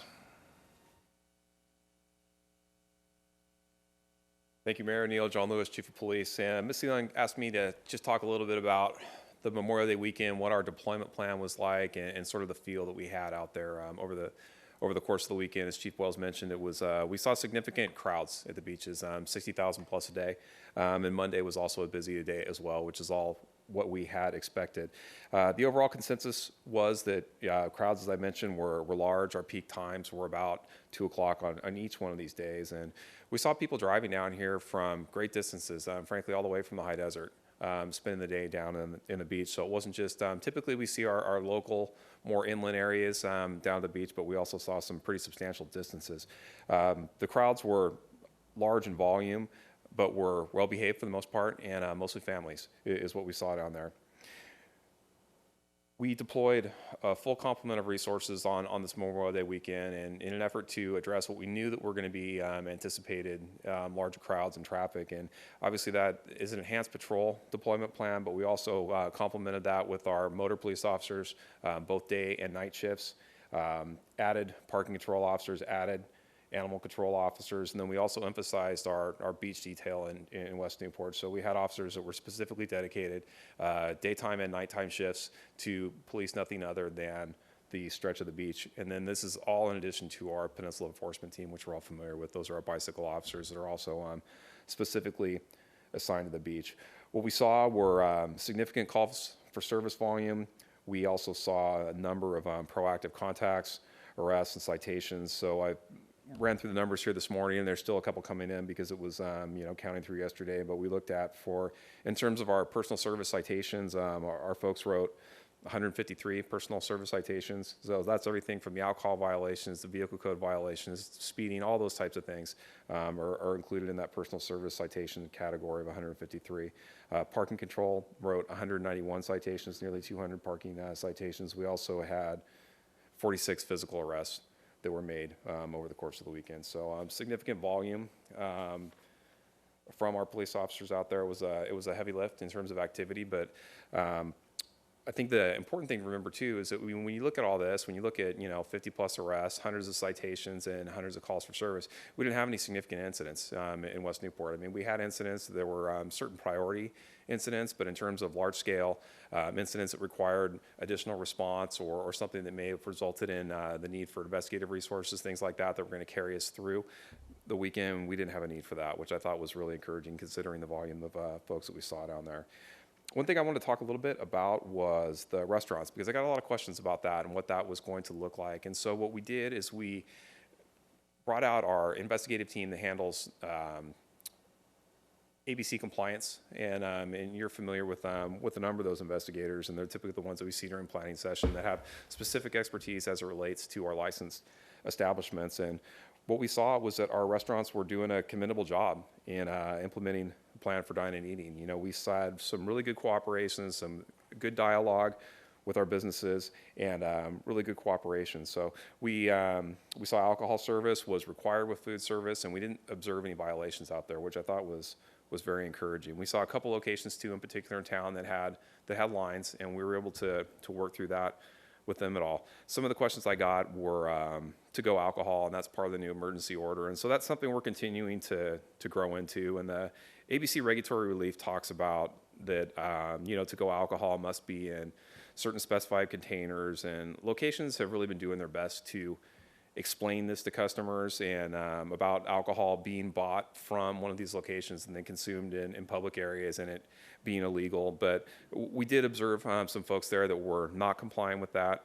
And really what we've seen is that to-go alcohol, it's creating some confusion for just some well-meaning and frankly law-abiding beachgoers. So that's a work in progress, and that's something that we're also, we have not seen our businesses down there necessarily incentivizing that type of activity. I think it's new, and it's something we're going to continue to work through. But again, significant volumes of people in traffic, and the associated complaints that go along with that. I mean, there were, again, we're close to 700 calls for service over the weekend, but no significant incidents. I thought it was a great team effort all around with our lifeguard team in particular, Chief Boyles, Chief Alfive, my compliments to your staff. It was a big weekend for a lot of reasons. And we all know what we're seeing at the beach right now is just the absence of activities. And we have folks that, kids, they don't have baseball to play. There's no softball, there's no dance recitals, and people have this time, and the weather was gorgeous. And they're coming down the beach, and they're coming down in significant volumes, and it's not unique to us. We're seeing that from our neighboring communities as well. So again, busy weekend, deployed appropriately, and we had successful results. All right, a couple of questions, Ms. Dixon. Well, first of all, thank you, Mayor. First of all, I want to thank both chiefs for the deployment that they've been ramping up for these last 3 or 4 weekends, anticipating that Memorial Weekend, if the sun was shining, it was going to be a busy weekend, and indeed it was. I want to thank you both for listening to the residents. You get the same letters I get and the phone calls that come in, so I know you hear what the residents were concerned about. The residents really have moved on from education and encouragement. I think that's just very difficult to implement. And they're not critical. They're just realizing the reality of how it's a never-ending challenge. But so focusing, and this is where I'm focused too, on the enforcement of our municipal code. And that relates to the alcohol on the beach, that relates to beach closing at 10 o'clock, that relates to speeding on our streets. And the enforcement of our codes is what you folks do best. And so I heard emails Saturday morning, about Friday night, a ton of them, some of which I circulate to the full councils, some of which I circulate to both you and Ms. Leong, but not all of them. Saturday morning, I got a ton of emails about behavior issues on the sand, related to mainly people not getting off at 10 o'clock. And despite your effort, your team's excellent efforts, you've got the teams that go out on the SUVs that go out on the sand and clear everybody out, and then people wait, and then they come back out again. So I know it's a challenge. And then Sunday morning, more emails about the alcohol, about the boardwalk, all the vehicles that were motorized vehicles on the boardwalk, and the people on the beach with fireworks at 1 o'clock in the morning, and bonfires, not in the fire pits, but literally bonfires in the sand. So I know you know all of this, and your people were out there dealing with it. So, as you know, I guess Sunday night was a bad night for the same kind of activity. So Sunday morning, I contacted Grace and you, Monday morning, and said, I'm going to go out there Monday night, last night, and see for myself. Now, I just happened to choose when I think everybody's just purely exhausted in terms of the visitors that come to Newport Beach. So I get out there, I met your officer, the sergeant, at Newport Pier at 10 o'clock. I was fully prepared to stay out there until 2 in the morning to go up and down the peninsula, and there was nobody there. It was a quiet night. I mean, I saw your people empty the beaches and up and down, very effective. I see all those people coming on to Newport Pier, coming on to McFadden Square, and they're kind of just congregating there. And that's public space, and we can't do anything about that. But the beaches seem to be clear. I was there till about midnight, and beaches were clear. The sidewalks were clear. The residents lining the boardwalk on Oceanfront, the lights were off. People were sleeping. So yesterday, was a very successful day. So I think the ramping up and the coverage, I heard from residents, the most critical residents who have been critical, complimented both the lifeguards and the police, that it seemed like it all came together well this weekend. So I commend you. I know you've been giving it the just amazing efforts for your whole team, and I'm very grateful as a representative for this district. I know it's not perfect. We're dealing with, and Ms. Brenner and I have talked about this, we're dealing with, in our respective beaches, we're dealing with a different type of beach visitor today. As you say, they're coming from far distances. They're frustrated. This is the only free activity people can do if they're unemployed. They don't have the money. And so we're dealing with people who really are practicing civil disobedience. They don't want to follow the law and the rules and the codes, and so they resist they resisted. I've had people say that to me. I don't know them. I mean, when I talk to people on the beach. So given what we're dealing with in these extraordinary times, I'm very grateful. I know you sometimes get frustrated with me forwarding you these emails, but I figured you ought to see what I see. But I'm speaking mainly for our residents to know that, and I know they know this, that you really are working hard to protect us and to keep the community safe.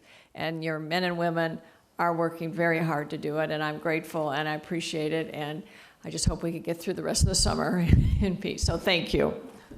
Thank you. I'm sorry, Chief, you had a couple more. Ms. Brenner. I just want to say thank you to all of you because you have been dealing with extraordinary circumstances, and I know we've been badgering you guys about more citations, more enforcement. You know, it's like what we're getting, you know, we're conveying that frustration to you guys, and I know it seems like we're being critical, but we're not. We just want everybody to see that we are enforcing our laws. And so I did a I periodically do a drive-through from one end of town to the other, and I did it Sunday afternoon. And as I was on the peninsula, an emergency vehicle was trying to get down, and there was wall-to-wall traffic, but everybody did pull over and let them get through. I got down, did the drive around on Peninsula Point. There were 4 emergency vehicles at, I think, West Jetty Park that were doing a rescue of some sort, and they had managed to get there and were doing their jobs. And then I came back, got in line for the ferry, and as I've been complaining all this time about not enough enforcement, a police officer pulled a car over right in front of me and gave them a ticket, but he did it very nicely. He was not rude or belligerent or, you know, asserting, you know, a kind of police presence that we don't normally have in Newport Beach. He was very polite about it. And as I was sitting there, I watched a bicyclist get hit by a car in the intersection. And the bicyclist was, as I saw all over, a lot of these people seem to have an air of invincibility about them. I've seen this all over town where it's like, then I came back to Colonel DeMar, there was a lady walking down the yellow stripe in the middle of Ocean Boulevard who just continued right down the middle of the street. And it's like the behaviors that we're seeing are so unusual for what we have in our community.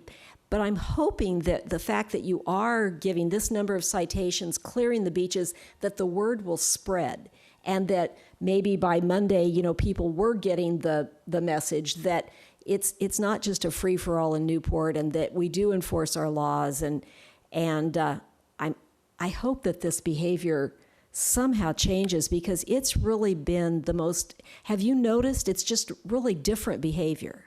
I think, number one, it's interesting the perspective that you hear on enforcement. You know, you never see a cop until they're in your rearview mirror, right? Yeah. And so that's what we're dealing with. But the reality is that we as a police department have a long-standing tradition of a commitment to community policing, to being legitimate, to being firm, to being fair in our approach to enforcement. And that's how we do it.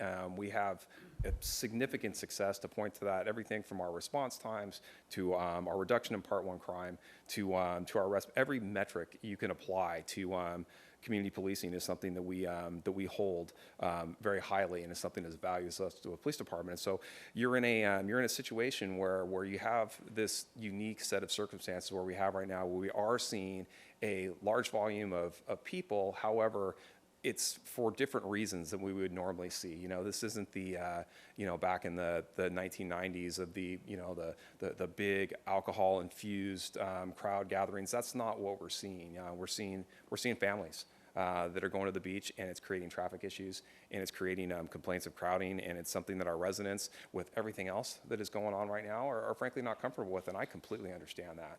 So we've, again, we're out there, we're fair, we're firm, we are enforcing our municipal codes, and we will continue to do that in the same manner that we always have.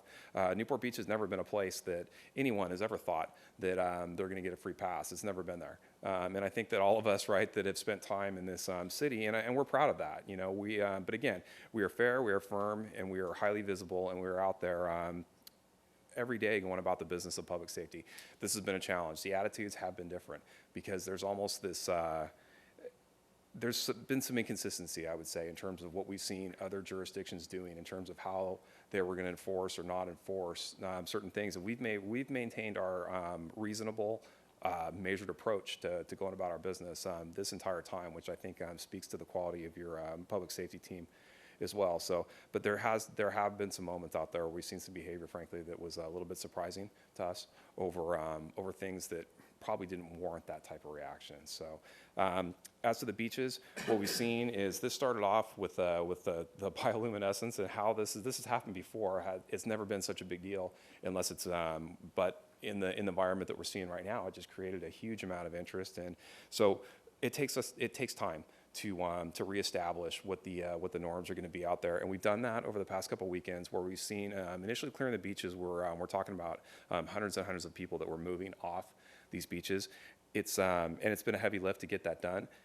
It's been getting, with each night, with each weekend, is been getting progressively better. So that is, we're going to continue to do that because I think it's important that we do that. But it's been, we're seeing some improvement there, which is progress that we're encouraged, and we're going to continue to keep the pressure on going into summer, knowing that quality of life things are going to continue to be a concern for our folks, which I totally understand. My hope is that with some of the easing that we're seeing, with some other options that are becoming available, I mean, shopping being open, all these things, is that hopefully we're going to see that, we're going to see some of that start to ease over the next several weeks. And I believe that reasonably will be the case, just based on how we saw this build up. It naturally is going to see with the easing that we'll hopefully see some relief there. But regardless, we're prepared appropriately, and we're staffed up to deal with it. Thank you. I'll finish with just a couple of comments. One of them is, as we're hearing hundreds of citations and a significant amount that our police department did over the weekend, it's always worth remembering that when we do receive the emails saying that they've never seen a police officer in the history of their lives on the peninsula, that perhaps it's worth just double checking with our police department first. The other thing I would say is that I do want to emphasize what the chief had said. There was an article that came out in the LA Times last week that over 20,000 people are not in jail that otherwise would have been 8 weeks ago, and over 3,500 people have been released from prison that would have been in there but for COVID releases. And that means that there is a much larger quantity of criminal on the streets right now, and there is a lower quality of criminal on the streets right now. And anecdotally, from talking to other officers I know in other agencies, they're seeing a lot more guns on criminals that they're taking in, even on low-level offenses. We're seeing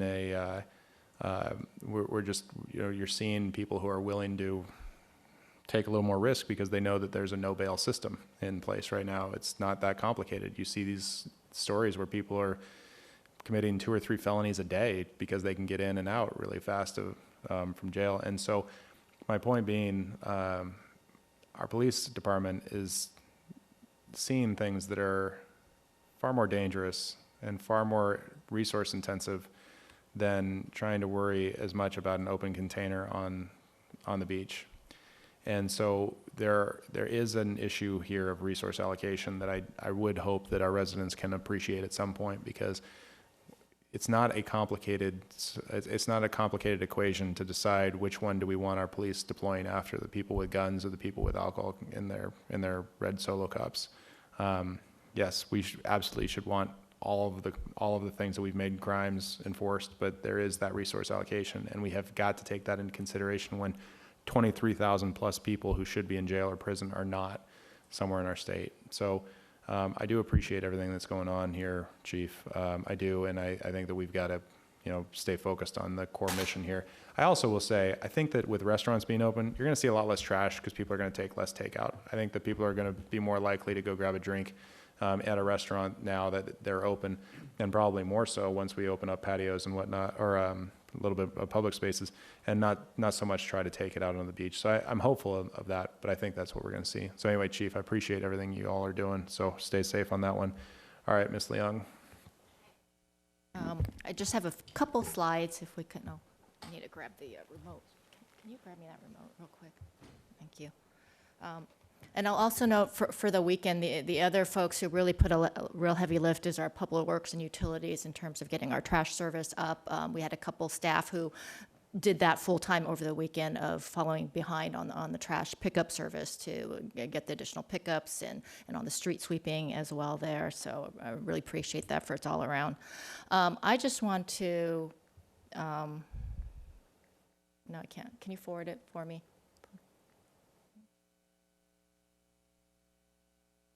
I just want to go very briefly to talk on the stage 2 business reopen that the county got approved to go to the full stage 2. Just to note that these are the set of businesses that are allowed open. And the last 2, the places of worship and hair salons and barbershops, just came out last night and today. So I just want to emphasize how fluid and fast moving these different, just how this reopening is going. You know, I think I joked with another city manager. We thought closures were hard. I think reopenings are like double the effort and the challenges and the complexity to those. So, you know, and to the earlier point with council members, we put plans and motions and actions that we have to do with the information we have. It keeps moving. We'll keep adapting as best we can. We have to find the right times where we sometimes just have to pull the trigger of when we can move forward or not, but we'll keep looking and work to do everything we can through these efforts. The other interesting point of the part of moving so quickly, if we can move to the next slide, is that there's a whole set of requirements that businesses are supposed to do as part of that reopening. This came out so fast Saturday morning. The county's still playing, I think, catch up to getting the education out for the businesses. And there was some guidance that came out about face coverings that came out Saturday, that today at the board of supervisors meeting, there were additional modifications, discussions around that and what that means. And that all creates just a lot more just nuance and efforts on our parts to, and our businesses to kind of pull through and figure out what is required, what isn't, what needs to be done to be compliant. So I just want to emphasize, we're really looking at the state and the county guidelines that are out there and really working from there first. But they're moving so quickly and you know, adjusting themselves, so trying to keep up together with them has been challenging through this reopening stages. And then I just want to bring up, if we can move to the next slide, on our own city facilities, we have opened, I think, very successfully in a phased approach with our city hall. We have our permit counter open. We opened the planning counter this week. So we're just being mindful and doing it in a moderated, steady pace, adjusting as we see. But I think it's been very welcomed. We've had good customer visits coming in. So certainly it's something that was really desired, and I'm glad to see people are able to take advantage of that while creating an environment that's safe for both them and for our employees. And the other big piece for us under the services section is street sweeping. And it's really important to be able to have the cars off the road to effectively clean the streets and make sure our water quality is protected, because to the extent we have the dirt and debris, it's going into our water system. So we are looking right now to begin street citations in mid-June, with doing outreach and warnings first for a few weeks. So that's where we're looking right now.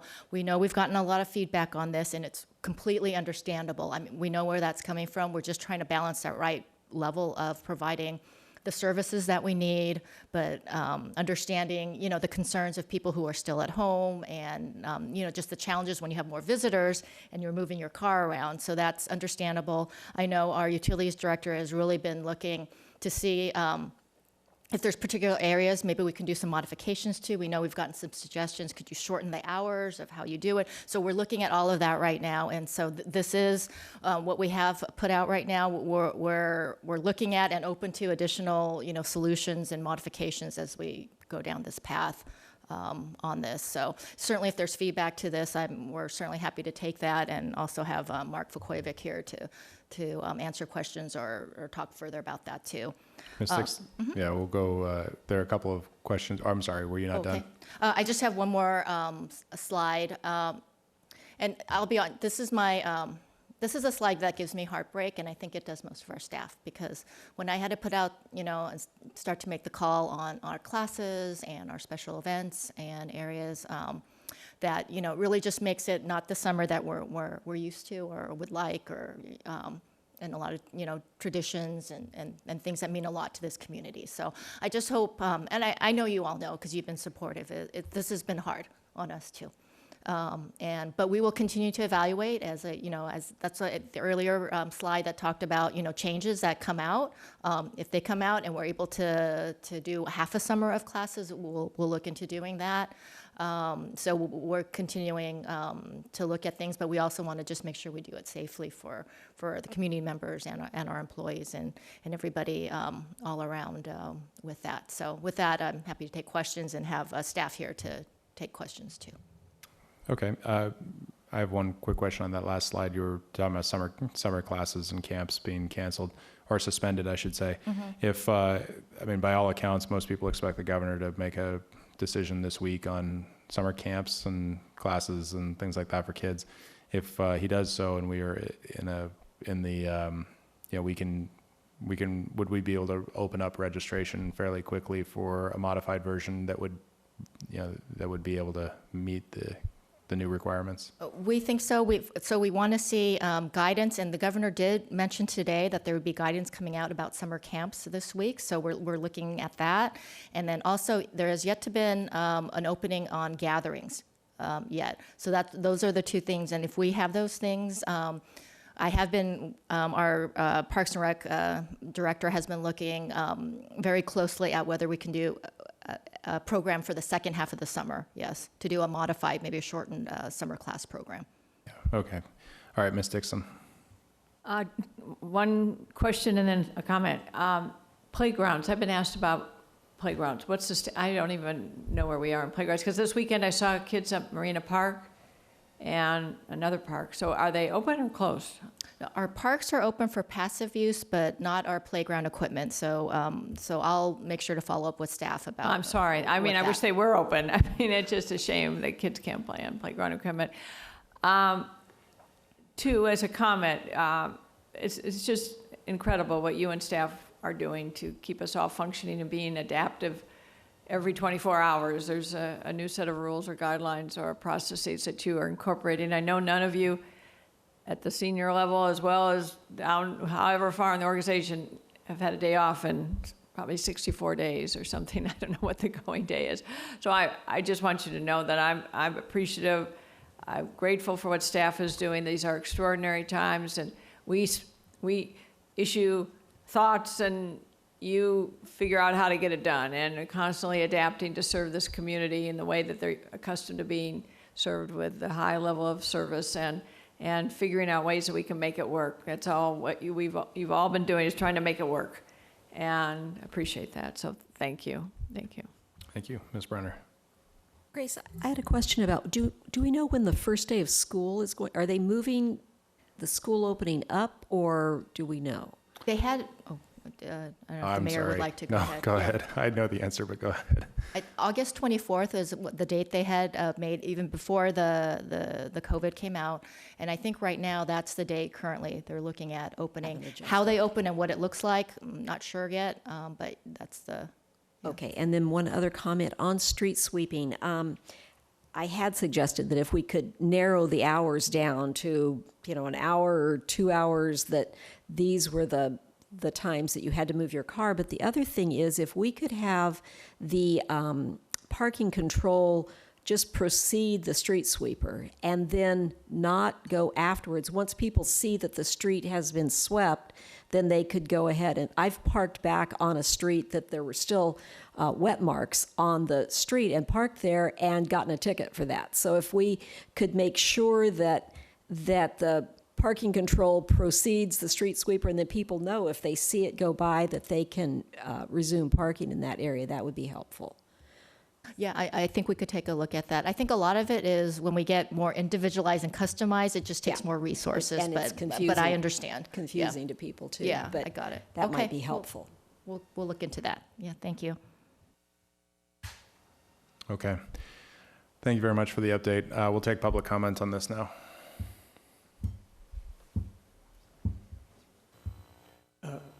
Mayor Neal, members of the council, I I commend the city for providing its COVID update in public and not seeking exceptions where it could do it in private that some of our neighboring cities seem to have been using. It's very, very nice that the public has been able to hear this discussion in its entirety. Regarding the virus itself, I think Orange County, Hoag Hospital, and our paramedics have been very fortunate not to have been hit like New York or even like Los Angeles. But I think we should not discount completely the possibility that with the reopening, there will be a resurgence and the virus problem will become worse. Thank you. Thank you. Any calls? No. All right, we'll bring it back. Thank you very much, everyone, thank you. We recognize the hard work. We really do, especially up here. So thank you. Madam Clerk. A motion to reconsider the vote on any action taken by the city council, either this meeting or the previous meeting, may be made only by one of the council members who voted with the prevailing side. Any motions for reconsideration? All right, tonight we're going to be adjourning in the memory of General William Lyon. William Lyon, a renowned home builder and Orange County civic leader, died Friday, May 22nd at the age of 97. Lyon was born in 1923 in Los Angeles. He attended the University of Southern California prior to enlisting in the U.S. Army Air Corps as a reservist in 1943. During World War II, General Lyon was assigned to the Pacific and European theaters where he ferried aircraft. In 1954, he volunteered for a tour of duty in Korea and flew some 75 combat missions. General Lyon remained in the service as a reservist throughout the years before retiring in 1979 as a Major General in the Air Force with duties that included serving as the commander of the U.S. Air Force Reserve Command. His military decorations and awards included the Distinguished Flying Cross, Air Medal with 2 oak leaf clusters, Legion of Merit, Presidential Unit Citation, Air Force Outstanding Unit Award, Combat Readiness Medal, Armed Forces Reserve Medal with Hourglass device, and the Republic of Korea Presidential Unit Citation. He was the founder of the Lyon Air Museum near the John Wayne Airport. General Lyon joined Newport Beach resident George Argyros in 1981 to buy AirCal Airline. In addition to his military career, General Lyon joined his family in developing an Orange County home building company in the 1950s. In the early 1970s, General Lyon started the William Lyon Company, headquartered in Newport Beach. He developed it into one of the largest home building companies in the nation. General Lyon was also very active locally in philanthropic endeavors, supporting organizations including the Orange County Performing Arts Center, Orangewood Children's Foundation, and the Boy Scouts of America. He is survived by his wife, Willa Dean, 2 daughters, Susan Isola and Christine Rhodes, stepdaughter, Marcia Stone, son, Bill H. Lyon, 7 grandchildren, and 4 great-grandchildren. He was predeceased by a son, Byron Russell. Services will be private with a celebration of life to follow at a later date. In lieu of flowers, the family is requesting donations be made to Orangewood Foundation. We stand adjourned.